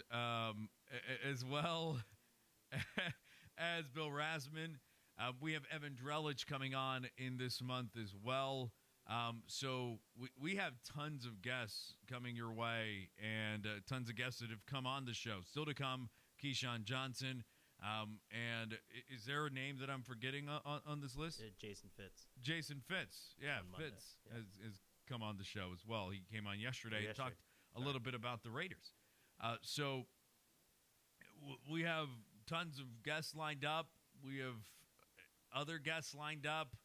Yesterday on the Rich Eisen show, you heard Jesse Palmer. You're going to hear Jesse Palmer on the Jose Gonzalez show in Radio Row. Hey. So we have an excitement of we're excited of the guests that we are going to have on the show in the next couple of weeks. And moving forward, Evan Drellich, we're going to talk Astros cheating scandal. He has a new book coming out. We are going to be talking to tons of people, and I'm thoroughly excited for it. So from that, I do want to get into the Fresno State conversation that I was getting into prior to deciding to table it and bring the discussion to you a little bit later. Well, it's later. And the Fresno State Bulldogs are not looking very good. And that is in men's basketball and that is in women's basketball. They are not looking good. Yesterday, last night, the Fresno State men's basketball team lose 85-62 to the University of Wyoming. The Cowboys at home defeat the Fresno State Bulldogs. Fresno State, who are now currently riding a 3-game losing streak, with 1-game win to UNLV mixed in between another 3-game losing streak. So 3 games lost to Colorado State, San Jose State, Air Force. They win against UNLV. Then they lose to Boise State, Utah State, and Wyoming. They still have UNLV, San Jose State, Nevada, San Diego State, Colorado State, Air Force, Nevada, New Mexico, and Chicago State to end their season. Still to come on the schedule. But Fresno State, they're not in a good place.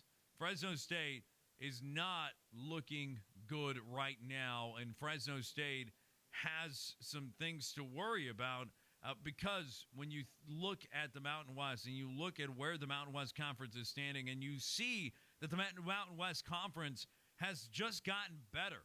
You see that the Mountain West Conference, when in terms of men's basketball, has absolutely gotten harder to compete with. Boise State sitting at 8-2, 18-5 overall. San Diego State sitting at 17-5 overall, 8-2 as well. Nevada sitting at 7-3 in conference, 17-6 overall. New Mexico sitting at 6-3 in conference, 19-3 overall. Utah State sitting at 6-3, 17-5 overall. San Jose State above 500. UNLV above 500. Air Force, who is 3-7 in conference play, above 500. There are only 3 teams sub 500 this season. Fresno State, Wyoming, and Colorado State. Fresno State has lost to Colorado State, and Fresno State has lost to Wyoming. The 2 teams that are under 500 that the Dogs have played, the Dogs have lost to. That is in men's basketball. Now, a lot of you are talking about Justin Hudson, and a lot of you are rightly frustrated with what Justin Hudson's teams have brought to the table. We have an open line of communication with Fresno State men's basketball. I offer them anytime, anywhere. They want to be on this show, they can be on this show. I do not mind it. We've had Coach Von Webb on, and he is absolutely great. He's phenomenal when we've had him on this show. We've never gotten to speak to Justin Hudson on this show. And look, Coach Hudd has had a great start to his career here at Fresno State in terms of head coaching. Since that moment, since that time, it has not been so great.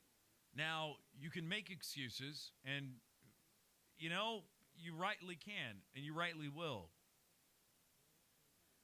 The issue for me is the excuses outside of this. So the excuses that can be made is, hey, look, Fresno State's academics were struggling, and Coach Hutt brought in guys that were very intelligent, very smart, guys that raised the profile of academics at Fresno State men's basketball. They didn't want to slip back into, look, I know we love Tark here, but they didn't want to slip back into the Tark days of academics being 5th on the list, okay?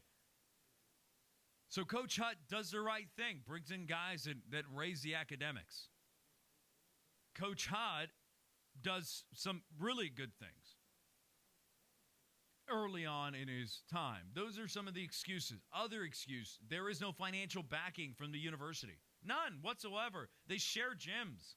They share weight room spaces. There's no dedicated space for Fresno State. And oh, guess what? There is only, I could think of not many, but maybe one other team in the Mountain West. But I am going to dare myself to say that there are almost a majority of Mountain West schools that charter their flights. Fresno State's not one of them. Fresno State charters once in a blue moon. That's how often they really don't charter very often. So again, you can make excuses that the excuses are there, but Fresno State fans are going to say, yeah, but every coach has dealt with that and we haven't been this bad. Also, we haven't been in the Mountain West that's been this good. Okay, I also want to remind everybody about that. Now, those are criticisms that you can find excuses for. One, you can't. Injuries. There has been a substantial amount of injuries this season. What does that do? Is that due to training? Is that due to practice time? Is that due to how hard they are working in between games? What do the injuries curtail? What's the issue there? That's a question that I have. Another question that I have is, what do you attribute the bad shooting to? Was JoJo Hunter? Because I know a lot was made about JoJo Hunter. And I know a lot was made about the fact that, hey, look, he's hurt, and he was supposed to be a lot of the Fresno State men's basketball team. Is JoJo Hunter gonna raise the team's shooting percentage over 11 points to try and get it close to 50%? I don't think JoJo Hunter was going to raise the shooting percentage that drastically. The Dogs don't shoot it well. The Dogs shoot in spurts. They play great defense, don't get me wrong, even though they gave up 85 points to Wyoming, gave up 70 points to Air Force, gave up 79 points to Colorado State, gave up 74 points to San Jose State. They play great defense. It's supposed to be, and I said this comment last year. I said, if Fresno State holds you if they hold you under 60, they win. If you go over 60, you're probably going to win. So if Fresno State holds you under 60, there's more times than not they're going to win. If they can't hold you under 60, they're probably going to lose. So I would love to know what the solution to the shooting issue could be. Is it that Jamal Baker has not been healthy? Is it that Isaiah Moore has not been healthy? It was in concussion protocol? Is it that Isaiah Hill had been injured and now coming back? What is the reason for the woes in the offensive side of the ball? What's the cause or the potential cause of all the injuries happening with the Fresno State men's basketball program? Fair or not fair, you're judged on wins and losses in Division I basketball. That's what you're judged on. And so, Coach Hutt, I'm not a proponent for this, by the way. I like Coach Hutt. I've actually defended him more times than not. I've talked about it, and I am. I don't think he should be fired because I don't think it's all his fault. Now, the majority of the fan base now is clamoring for it. They're beginning to get restless. I don't believe this is Coach Hutt's fault. I don't. I believe this is an administrative issue. I believe this is a we don't back you issue. I believe this is an accommodation issue. I believe this is a travel issue. I believe there are so many other circumstances that Coach Hutt falls on the totem pole very lower. Now, if they start chartering flights, and I know you're going to say, Gonzo, it's Fresno State, they're not going to charter flights. Well, New Mexico does. And they have a very crappy football program. Wyoming does. I don't remember the last time they've been very competitive. They kind of compete. They're always right there hovering, but they're not good enough. San Jose State, who plays in a high school gym, does. And I know everybody knows that I'm joking when I say it's a high school gym, but go to it. It looks like a high school gym. Boise State, who is known for their football, whose athletics pushed by their football, made a change. And Coach over there talked about it.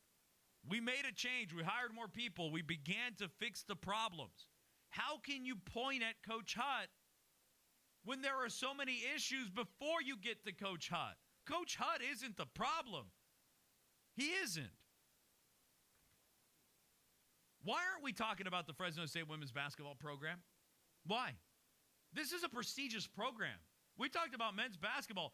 Last time men's basketball truly were on a consistent basis in the NCAA tournament were years ago.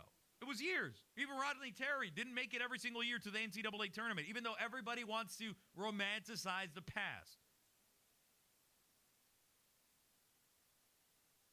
But Fresno State women's basketball, they did. They did make the NCAA tournament on a consistent basis. Talk a little bit more. I'll set you up for hour number 3 when we come back, and we'll continue this discussion. And if you want to join the discussion, you 100% can. At Jose Gonzo Sports on Twitter, Gonzo at 1430 ESPNFresno.com, my email. Shoot me an email, shoot me a DM, shoot me a tweet. Hour 3, get you ready for that. You're listening to the Jose Gonzalez Show. Your company probably works with a lawyer when you have legal issues, right? Yeah. And a CPA to handle your financials and taxes. Of course. Yeah. For some things, it just makes sense to work with specialists. You wouldn't want Sue in HR spending her day on trying to fix the plumbing. Exactly. So you're probably working with specialists to handle your company's 401k plan, too. Actually, we've got Sue in HR trying to figure that out. Maybe it's time to work with 401k specialists, a division of Thiessen-Duker Financial Consulting Group devoted entirely to making life easier for group plan sponsors. Group 401k plans are all they do, and they handle all the legwork. So the only thing you need to know about your 401k is their phone number. 559-777-2720. That's 559-777-2720. The advisors of Thiessen-Duker Financial Consulting Group are registered representatives with and securities offered through LPL Financial, member FINRA SIPC. Lakers, Giants, Sharks, A's, Niners. No matter who you're rooting for, JR Sports has you covered with the largest independently owned sports store on the West Coast. JR Sports has what it takes to turn you into a super fan. See the largest selection in the Valley of NFL, MLB, NBA, and NHL. Don't just root for your favorite team, wear your favorite team. Like us on Facebook and check out one of our locations on Sean, Brawley, or Herndon and Willow. JR Sports, ramming over the competition.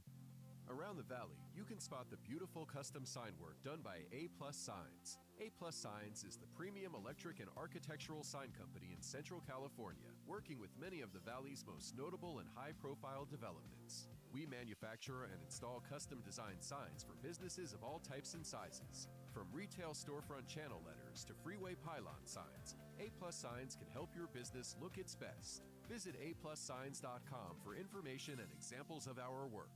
Hey, it's Nick Anderson. Most orchards face many challenges, including insect pressure, disease incidents, and abiotic stressors like heat. Having an almond-wise plan from Helena will ensure that your orchard is ready for anything. Utilize PK is a 032 foliar nutrient system that boosts plant performance. Research shows Utilize PK boosts the production of nitrate reductase, which can mitigate whole rot incidents. Apply Utilize PK with Troubadour to treat navel orangeworm at whole split. To create an almond-wise program, contact your local Helena representative or authorized dealer. Start your Saturday off right. Beginning at 10 a.m., the Central Valley Sports Report with Paul Meadors. Live from First String Sports. Paul has you covered with guests and scores from around the Central section. Your mornings will never be the same. Listen on the website or by downloading the app. Pour your cup of coffee and listen to the Central Valley Sports Report with Paul Meadors. Live from First String Sports on your Valley's local sports leader, 1430 ESPN.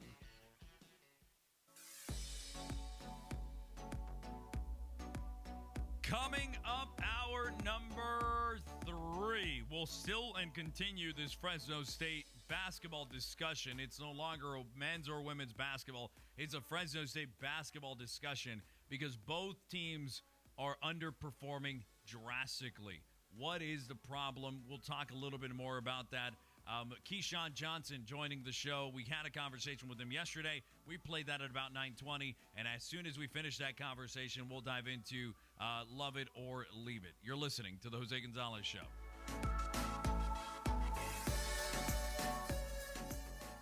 This is 1430 ESPN Fresno. Look, I can't imagine being with any other bank. We chose Fresno First Bank because it's a local bank to Fresno and to our community. We work in at least 15 different states, and we could have gone with any larger bank, but we felt we needed a strong connection with the bank that was going to help us grow and succeed. The relationship is essential.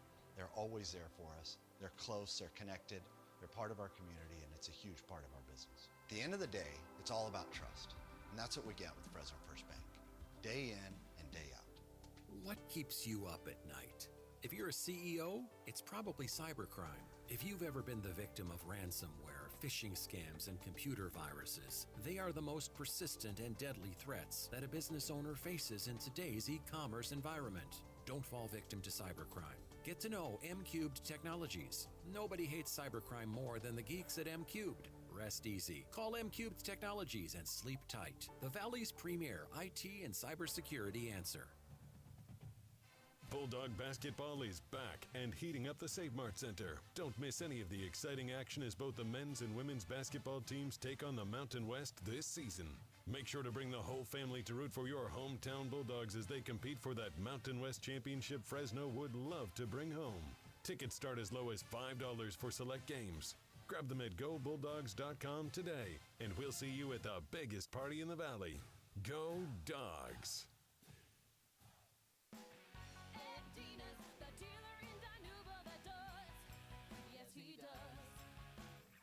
Ed Dina's Auto Center in Dinuba and Ed Dina's Used Car Superstore in Visalia are stocked with the best pre-owned cars, trucks, and SUVs in the market.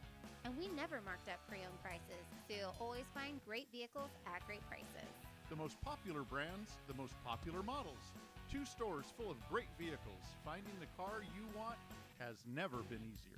Gas-saving hybrids, performance cars, crossover SUVs, mid-sized and full-size trucks. And we offer financing and extended warranties on everything we sell. Find the pre-owned car, truck, or SUV you've been looking for and save. Only at Ed Dina's Auto Center in Dinuba and Ed Dina's Used Car Superstore in Visalia. Open 24 hours a day at eddinasautocenter.com. Ed Dina's, the dealer in Dinuba that does. Yes, he does. The winter months are upon us, so it's time for your truck's free winter diagnostic checkup. Come on in and let one of our certified service technicians perform a comprehensive HVAC and battery systems check. If further repairs are required, you can receive up to a 15% discount on parts and labor needed for the repair. Visit any one of our 3 dealerships at EM Tharp Golden State Peterbilt located in Fresno, Porterville, and Bakersfield. Call today to schedule your free winter checkup. 800-421-0117. That's 800-421-0117. Most people drive their vehicles to their jobs. For people like me who go wherever the work needs to be done, our vehicles are our jobs. Our service and equipment trucks are designed to carry every tool we need, wherever we're needed. Work-grade pickup trucks, box trucks, contractor trucks, tow trucks, bucket trucks, vans, flatbeds, you name it. Our trucks are the most important tools we own, and no one gets that quite like Murphy Bank. Murphy Bank has been providing loans for service and equipment trucks for 30 years. We make the process quick and easy because for you, time and your trucks are money. Murphy Bank can also do high-mileage business leases for your trucks. If you need a loan or lease for one service vehicle or several, work with a local bank that knows what's riding on it. Visit us online at murphybank.com or stop by one of our branches in Fresno or San Luis Obispo. Murphy Bank, nice people, smart solutions. Equal housing lender, member FDIC. John Masters is the hero of his household. Why? He called locally owned Lee's Air Plumbing and Heating to keep his house running smoothly with a freshly serviced HVAC unit and a few commercial plumbing repairs. Yes, at Lee's Air Plumbing and Heating, you, the customer, are the hero of the story. Get that feeling of satisfaction from a job well done with professional, friendly, and fast service. Don't wait days for other companies to make it out to your property. Lee's understands your urgency in getting things fixed. Your safety and peace of mind is always on our mind. You'll know who and when our friendly, knowledgeable techs will be coming to your house with GPS tracking. You can trust Lee's to consistently over-deliver, taking pride in offering stellar maintenance, repair, and new installs to various residential and commercial estates across Fresno. Be the hero of your household. Give Lee's Air Plumbing and Heating a call today at 559-632-9400. CLN 635355. Did you know urgent care facilities are much more affordable on average than typical emergency room visits? Why wait hours for something minor that premium urgent care can take care of? With 6 different locations around Fresno and Clovis, including Selma and Los Banos. Premium Urgent Care can save you time and money. With a smaller staff and workload, our nurses and physicians take the time to listen to and answer any of your questions, giving us an advantage in having the opportunity and privilege to really get to know you as a patient, setting you up to receive the premium urgent care experience you'll need in a stressful situation, making your stay as pleasant as possible. Also allowing you to leave with that priceless feeling of peace of mind when it's all over. Whether it's asthma flare-ups, injuries on the football field, or one of those pesky sinus infections, you can count on quick, affordable care from any of our premium local urgent care facilities. For more information about our services and location hours, please visit premiumuc.com.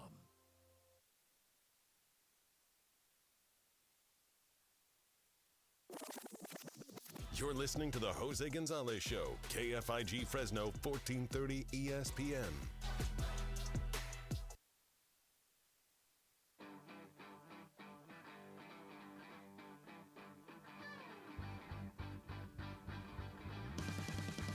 Hour 3 of the Jose Gonzalez Show.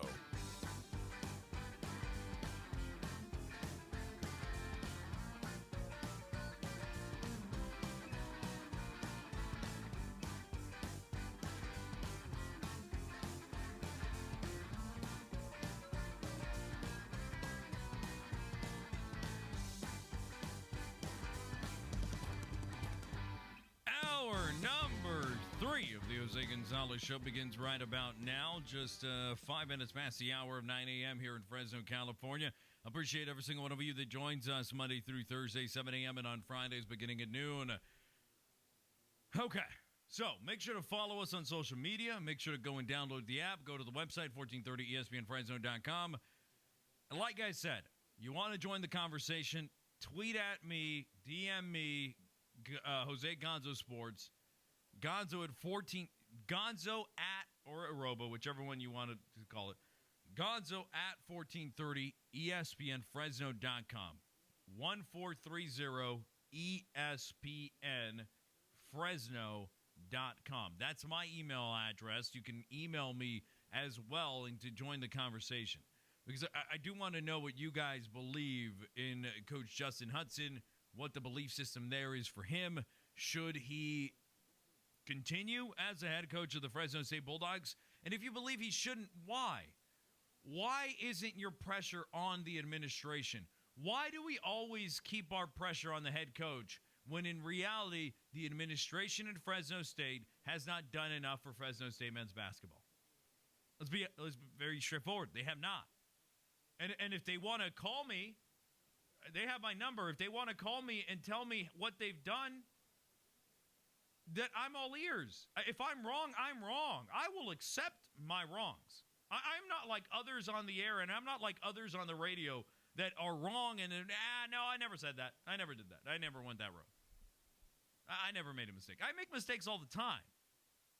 So if anybody wants to everybody, again, they all have my number. If they want to give me a call and tell me, Gonzo, you're wrong at this point, this point, at this point, I'll eat it up, and I'll say it over the air. I'll say, hey, I talked to someone, I won't say the name, I talked to someone at Fresno State, and they told me I was wrong in this point, this point, this point.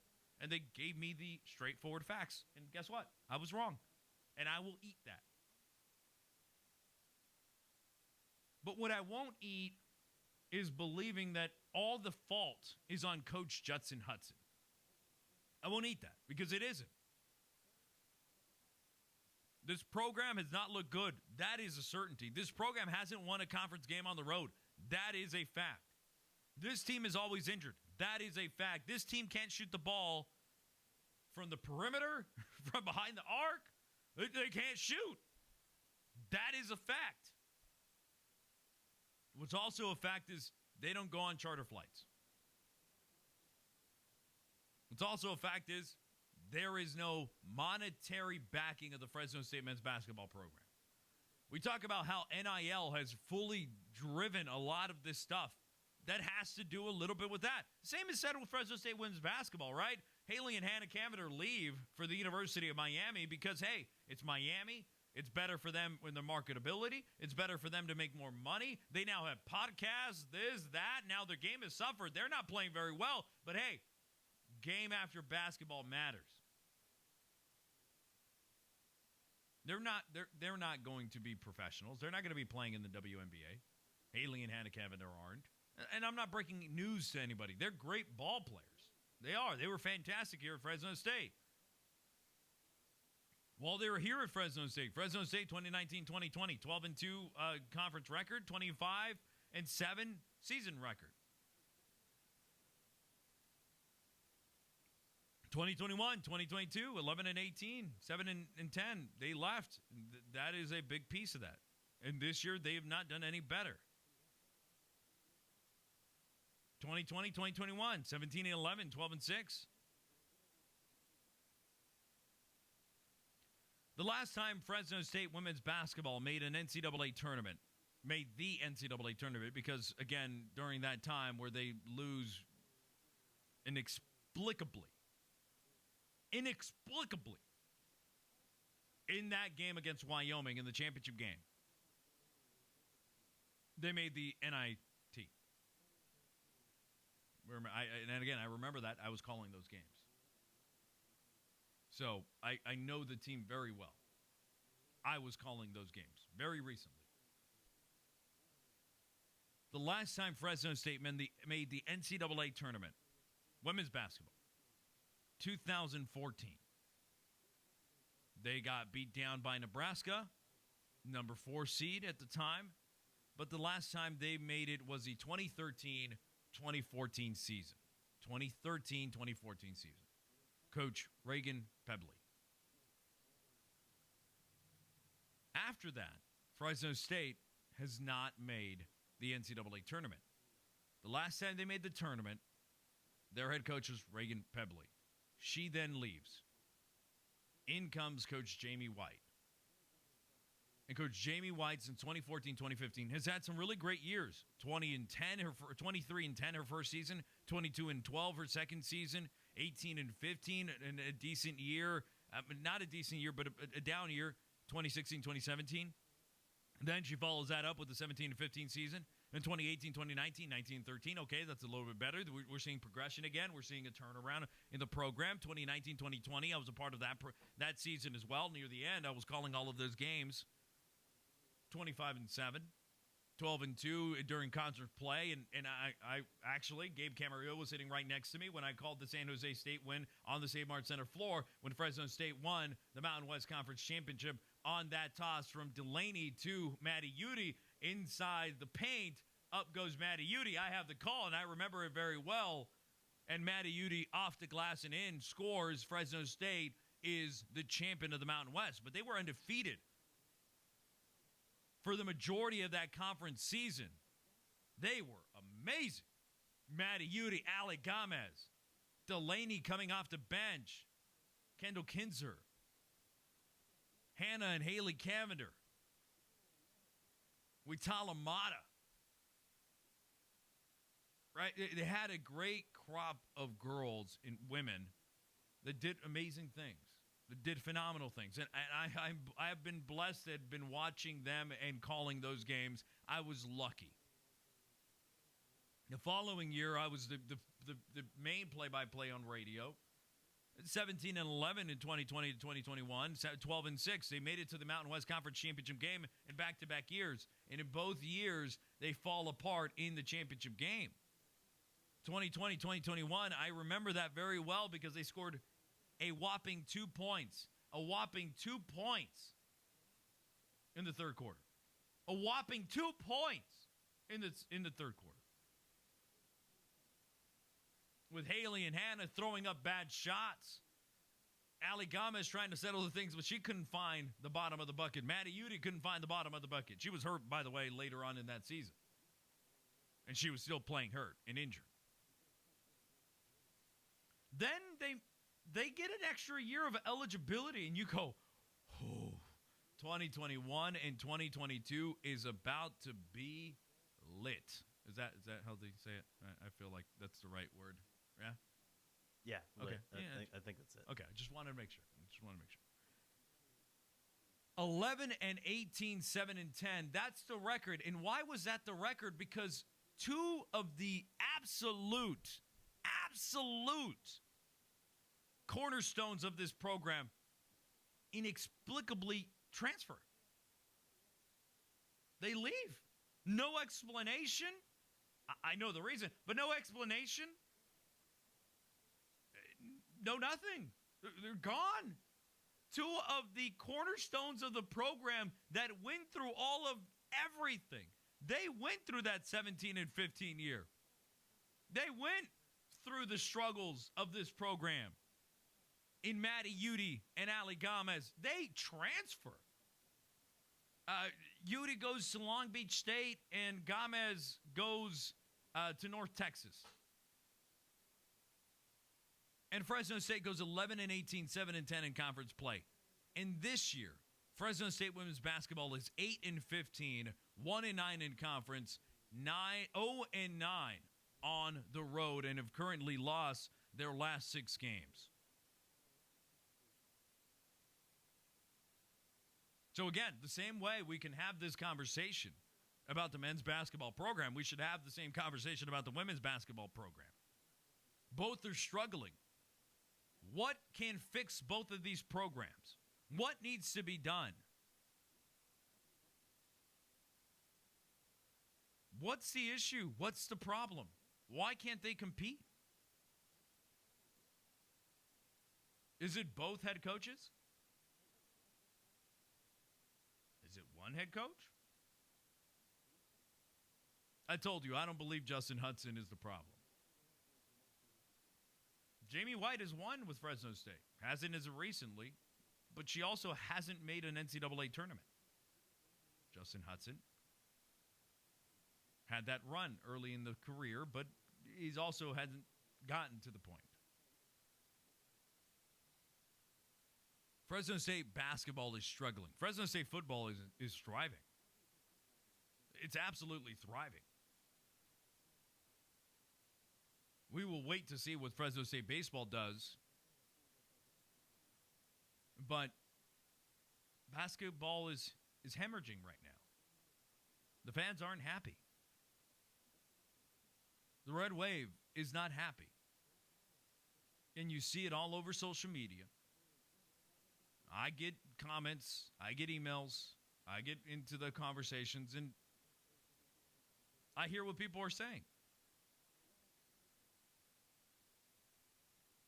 Keyshawn Johnson, he's next. You're listening to the Jose Gonzalez Show. You're listening to locally owned 1430 ESPN. Hey, this is Gabe Camarillo, your host of Home Field Advantage. Every Thursday, I will be live inside the beautiful Fashion Furniture in River Park. We are live, furniture as far as the eye can see. This is the place to be. Catch up on the scores and scoop from around the Central section. You can't miss it. Feel free to drop into Fashion Furniture from 3 to 5 p.m., listen live to Home Field Advantage, grab some food, and check out the show on your local sports leader, 1430 ESPN. Offering a 401k plan is a great thing a company can do to help its people prepare for the future. But if you're trying to manage your 401k, you know it can be complex and time-consuming. It's not your area of expertise or where you want to spend your time and resources. If you're an employee of a company that offers a 401k, that's a wonderful benefit. But understanding your options or how to make changes can be confusing. Maybe you've recently changed jobs and you don't know what to do with your 401k funds from your previous job. There's a simple answer. Just call 401k Specialists. 401k Specialists is a division of Thiessen Duker Financial Consulting Group focused entirely on making life easier for plan sponsors and their participants. So the only thing you need to know is their phone number. Call 401k Specialists today at 559-777-2720. That's 559-777-2720. The advisors of Thiessen Duker Financial Consulting Group are registered representatives with and securities offered through LPL Financial, member FINRA SIPC. Get your business noticed and stand out from the crowd by visiting Megaprints. Working with the Valley's most prestigious and high-profile businesses since 1998, we print and install custom-designed signs for businesses of all types and sizes. From yard signs to banners to wallpaper and fleet graphics, Megaprints has the state-of-the-art capability to turn the signage you've dreamed of into a reality. Visit megaprints.com today to see our work and what we can do for your business. Hey, it's Nick Anderson. Understanding the physical and chemical properties of the soil and water in which vines grow is critical for effective management. Introducing GrapeWise from Helena, a season-long plan to maximize grape yields. Being GrapeWise means putting the right tools in place at the right time to maximize your crop and ROI. When you create a GrapeWise plan, our Helena experts will provide educational tools, agronomic information, and expert recommendations throughout the growing season. Lead with agronomy in your vineyard and start your GrapeWise plan today with a Helena consultant. Hi, I'm Bridget with the Fresno Bully Rescue. Join us Saturday, February 4th at the House of Pendragon Brewing Company in Sanger for another Pints for Pities fundraiser. There will be beer specials, adoptable dogs, food trucks, and more. Don't forget to grab your one-of-a-kind collectible pint glass to support the Fresno Bully Rescue. This venue is dog and family friendly, so come on out to the Sanger Tap Room and have a pint with us. To learn more about the Fresno Bully Rescue, visit our website at fresnobullyrescue.org. Why are interscholastic sports called the last classroom of the day? Because they teach students important life lessons like teamwork, accountability, and perseverance. School sports are so much more than a game. They're about developing the whole person. That's why they're an essential part of every student's education. Encourage your student to participate in the last classroom of the day. Interscholastic sports in California. This message presented by the CIF and the California State Athletic Directors Association. The Meat Market presents Blitz the Barbecue. The Super Bowl and the Meat Market is a winning ticket to a great Sunday event. With over 33 yards of meat to pick from, the Meat Market will make you the champion of the grill. Grab a mouth-watering Santa Maria tri-tip or the new Roadhouse tri-tip. Get the first down with thick-cut tomahawk steaks. Feed the team with daily fresh ground sausage and daily ground sirloin burgers, hot off your grill. Score big with amazing jalapeno poppers and dozens of cold-cut meats and cheeses when your offense hits the appetizers. The Meat Market is your Super Bowl hookup for a championship Sunday. The Meat Market, meats and more. You're listening to the Jose Gonzalez Show here on your local sports leader, 1430 ESPN. Appreciate every single one of you that join us Monday through Thursday, 7 a.m. and on Fridays beginning at noon. We have a very special guest joining us from ESPN Radio. He's on the air 3 a.m. to 7 a.m. here Pacific time, and that is Keyshawn Johnson. He is with J. Will and Max, and it's Keyshawn, J. Will, and Max every single morning here on your local sports leader. He joins me now. Keyshawn, I greatly appreciate you taking the time to talk some Super Bowl with me. No problem at all, man. So, Keyshawn, before we get to the Super Bowl, we are a San Francisco affiliate here, and we talk about the 49ers all too often. And, well, they just got eliminated from the NFC Championship game. They lose to the Philadelphia Eagles, and I listen to you every morning when I'm sitting in here prepping for my show at 7 a.m., and one of the things that you guys had been talking about is the quarterback position for the San Francisco 49ers. And you have been talking about Tom Brady and Tom Brady coming to San Francisco. How viable do you think that is with San Francisco and the cap space and all that kind of comes together? Do you think San Francisco, if they need to, will create the cap space to make sure Tom Brady can come home? So if I had told you that you had an opportunity to work with Al Michaels, but you didn't have the necessary money, but he would be willing to do something so you could work with Al Michaels, wouldn't you figure out how to create the cap space? Man, that is too good of a point. That is too good of a point. Think about it. If you're Kyle Shanahan and Johnny Lynch, in the one thing in the 3 NFC Championship games and the Super Bowl that you've been to, that you missing to get you over the hump, has been the quarterback position, and Tom Brady becomes available, and he's from the area, he's childhood, Joe Montana, all the stories, and you got a defensive, offensive, running game, you got it all, but you're missing that quarterback piece. And here's a guy who could save the day. Wouldn't you be like, hey, man, we getting ready to gas up the plane. We coming to get you, and we're going to fly back, and we're going to – Joe Montana's on the plane with us, and Lynch is on the plane, and Trent Williams is on the plane, and CMC, and we're going to load the deck. And we'll figure out the compensation. We could kick the can down the road as far as that goes. Wouldn't you take a run at it? You know, that is a great point. Tom Brady, he is the guy that has won everything that anyone can win in this game. And does it worry you, though, that you look at it and you kind of look at San Francisco's point of view? The reports had come out that Kyle Shanahan has said no to him twice. Like, do you think that maybe Kyle Shanahan finally realizes, you know what, I made a mistake by saying no to Tom Brady 2 times. We got to make sure to bring him in here. Did he say no? Well, that's what the sources say. I don't have intel that way, but those are the reports. But even if he said no, he said no at a time when Jimmy Garoppolo was making $30 million a year. Yeah.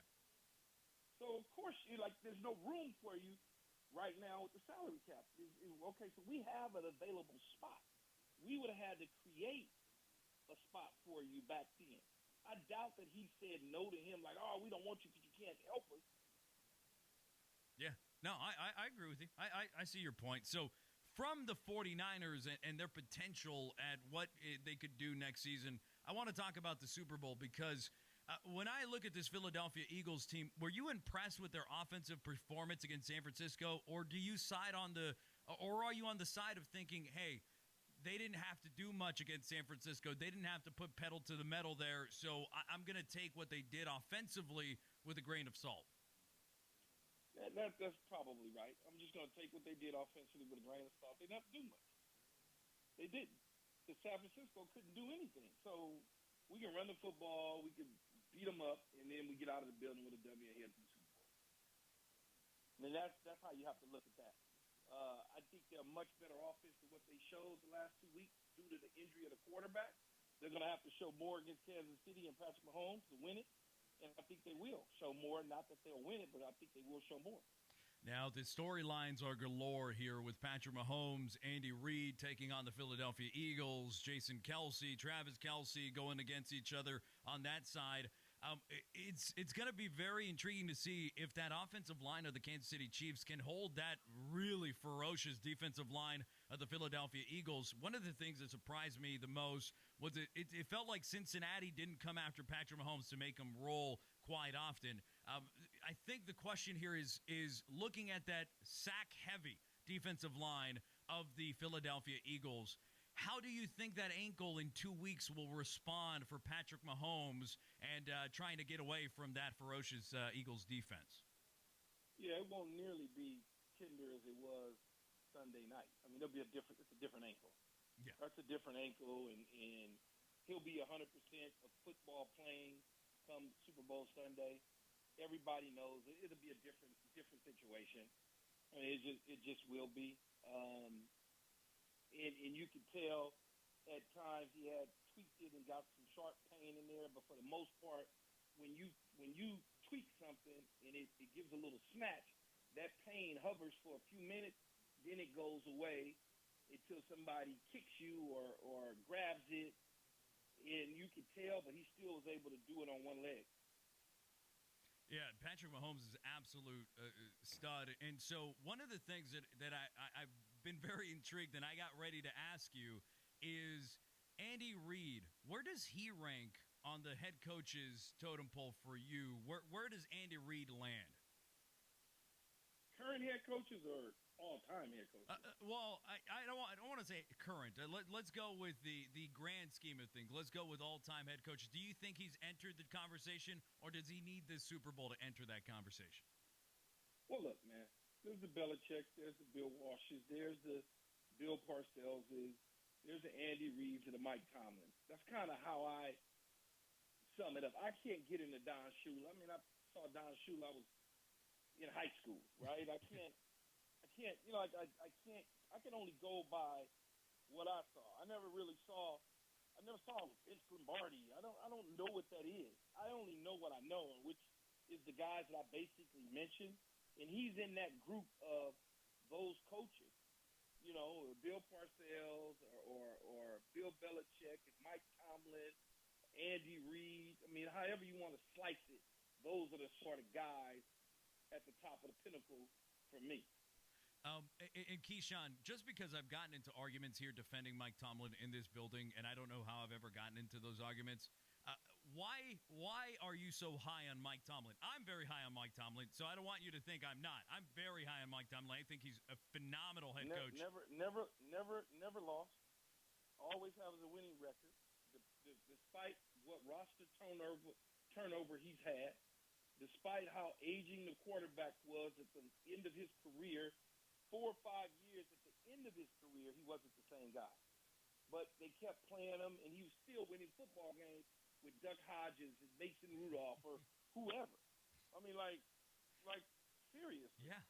Like, what is there to argue about? Okay, so let me ask you this. Mike Tomlin and Sean Payton. Yeah. Mike Tomlin and Sean Payton. Yeah, I like Mike Tomlin. I'm a Mike Tomlin supporter. Okay, so you said that. Mike Tomlin or Sean McVay? I like Mike Tomlin. Okay, so I just gave you 2 shots, and I'm gonna leave it at that. You answered that question for me. I love it because, like I said, I've gotten into these arguments, and I'm like, why are we arguing? Because this guy has been so successful for so long that it's so difficult to do inside the NFL. Before I let you go here, Keyshawn, and I greatly appreciate you taking the time. Wait, one more thing. Oh, let me stop. Go ahead. Andy Reid. What's the difference between Andy Reid and Mike Tomlin?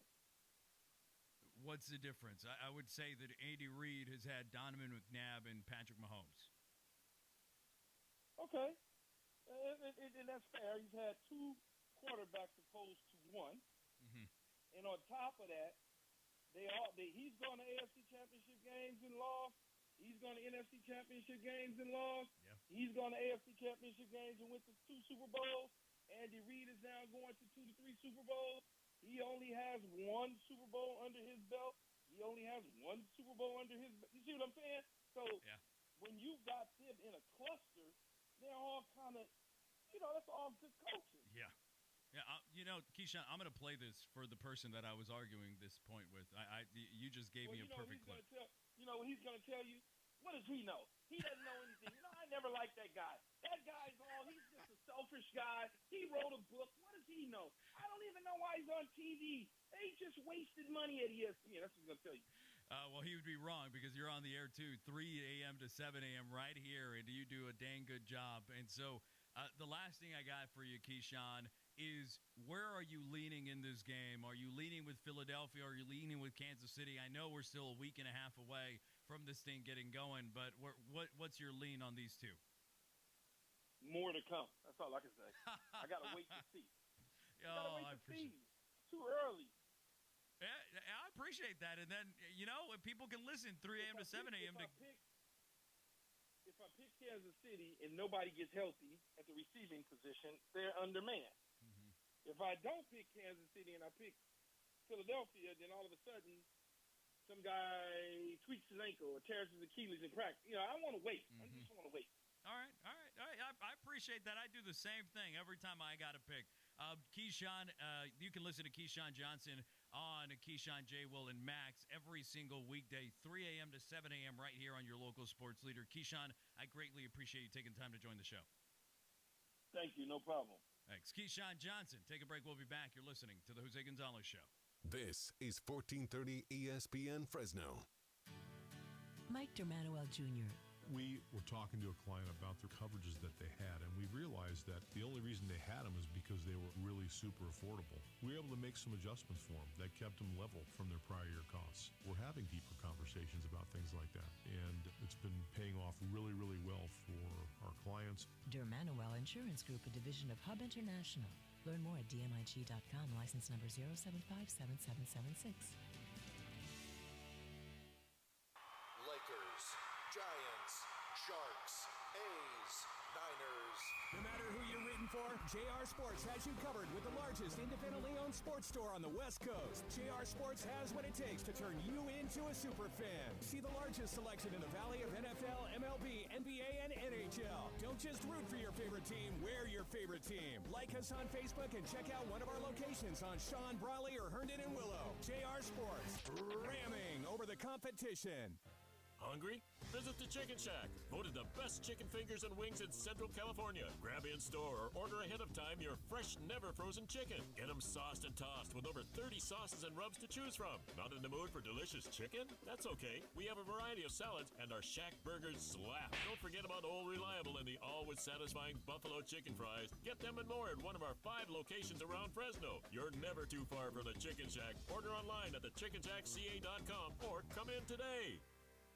COVID hit and then we're asked to shut down or close our restaurant. It was very nerve-wracking for me because a lot of these people are family to me. So to wait for that PPP loan was huge, and we're waiting with a different bank, and it wasn't coming through. And finally, Fresno First stepped up and really came through for us. And it was really nice to be able to talk to somebody live on the phone instead of the national bank where we're just a number where we couldn't even get a call back. It's not easy running a successful business, but we put our customers first. That's our main criteria. I think Fresno First does the same thing. They put the customers first.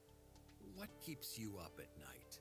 If you're a CEO, it's probably cybercrime. If you've ever been the victim of ransomware, phishing scams, and computer viruses, they are the most persistent and deadly threats that a business owner faces in today's e-commerce environment. Don't fall victim to cybercrime. Get to know M-Cubed Technologies. Nobody hates cybercrime more than the geeks at M-Cubed. Rest easy. Call M-Cubed Technologies and sleep tight. The Valley's premier IT and cybersecurity answer.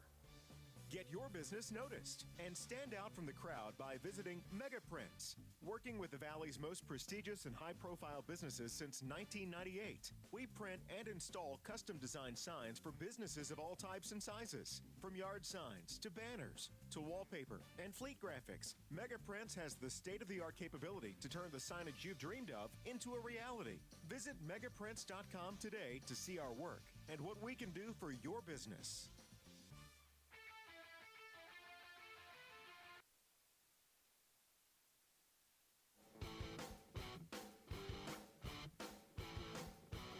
The Jose Gonzalez Show on 1430 ESPN.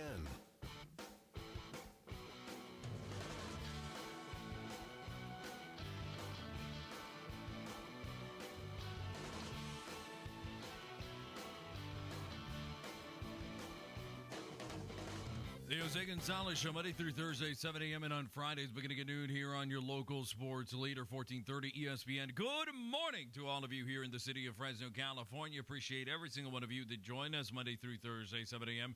and on Fridays, beginning at noon. With all that being said, I'm going to get to this as fast as I possibly can because I don't want to run out of time. We usually always run out of time.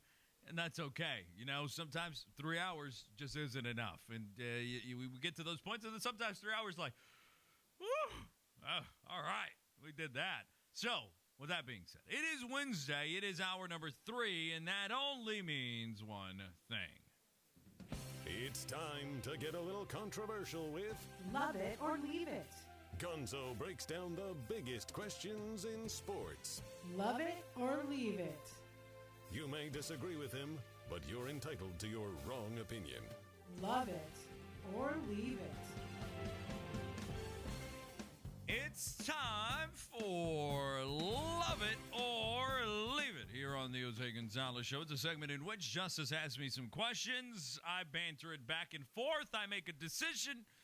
And then we move forward, okay? It's usually 3 questions. Sometimes he throws me a couple curveballs, and I get to answer it the way I answer it. You know, that's sometimes. I don't know if that's today. I don't know the questions that he asks. I answer literally as he's asking them. I don't know what he's going to ask me. So that's the beauty of this segment. Love it or leave it. Justice, take it away. All right, here we go. We had a lot of stuff to go over today, and it's primarily football. We heard a lot of Russell Wilson's washed talk earlier. Yeah, so, that's from our weekly guest, Stephen Haglund. Yeah, Stephen was really going in on him. Yeah. I had this prepared before. With Sean Payton in Denver, Russell Wilson would go full 180 and have an MVP caliber season. Yeah, that's difficult. That's really difficult because him going a full 180 is predicting him to make a change and become the guy again. I see him. This is going to be the struggle. You picked him to make the playoffs. I know what I did. I don't want to overstep in this situation, though, in what I'm going to say, because I know sometimes I can be too outlandish. I know it. I understand it. I know who I am. Here's the thing. I think he throws for over 3,700 yards next season. I believe he gets to about 4,200 yards next season. I believe he throws about 25 touchdowns next season with about 10 interceptions next season. I don't think that's MVP caliber, but I don't think that's bottom of the barrel either. So I predict him to be around 9th best quarterback next year. Like, he's a starter. He should be a starter. And he's making the plays that he's supposed to make. So I see him being around like 8 or 9. So I'm going to leave it because I don't think he's going to make a full 180, but I think he's going to make a 90-degree turn in the right direction. He's not going to make a 90-degree turn to the left. He's going to make a 90-degree turn to the right. And then he can like kind of look over to the 180, but not really be there. So I see him being close to turning it fully around. But I think he has lost something there. I don't know what it is, if it's mental, if it's physical, but it seems like he might have lost something. So I'm going to go as far as just saying, leave it, because he's not going to be MVP or in that MVP discussion, but I also think he's going to have a pretty good, not a pretty good year, a little bit above average year. So basically, at worst, he's going to be Kirk Cousins.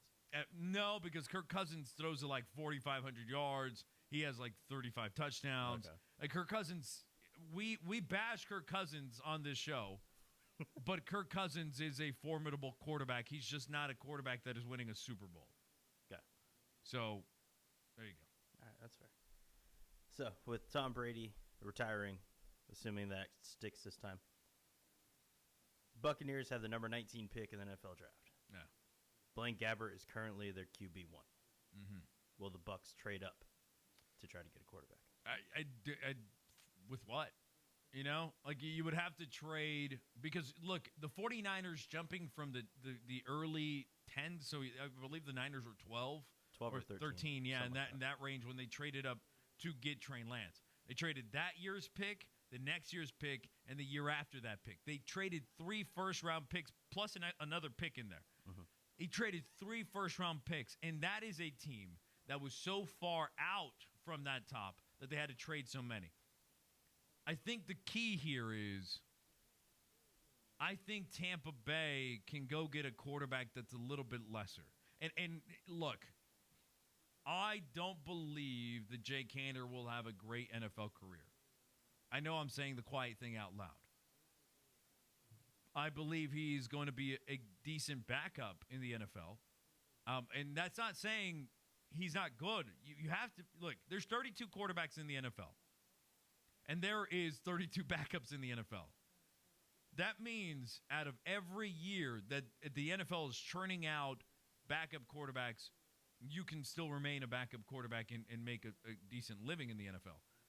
I think Jay Cantor is going to be one of those guys to watch in a team that might feel comfortable reaching on him and thinking, hey, maybe we can hit on a smaller quarterback that has a big arm, that has the charisma, the Hollywood. Like, he has all the makings of a one. Maybe we can mold him to being a system quarterback and being successful. So I think that maybe for the Tampa Bay Buccaneers, I think watch out for the name Jay Cantor because you're going to have Bryce Young. You're going to have all these guys go really early, and you're going to have probably 3 quarterbacks taken in the top 10 picks. Unless you're Tampa Bay and willing to go up to like 8 or 7, which is going to take 2, 3 first-round picks and mortgage a future on a quarterback that possibly isn't going to be it. Mm-hmm. I see it more like Tampa is going to go, you know what? I think we're comfortable here. We go get a defensive, offensive piece. We wait in the second round, and I think Jake might be falling to the early second round, and then you pay a lesser price for one of those quarterbacks in the second round than you would in the first. Again, things can change.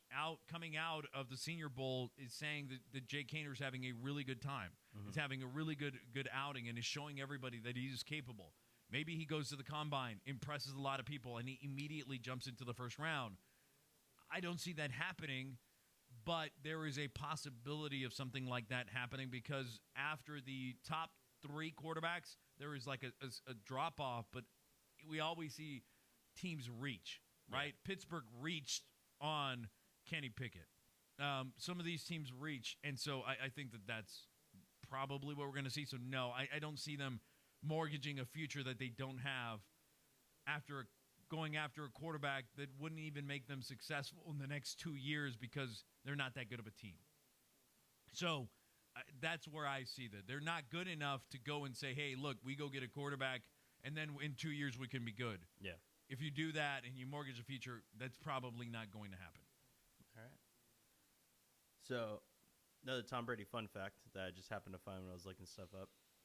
Officially, the last professional athlete ever drafted by the Montreal Expos just retired.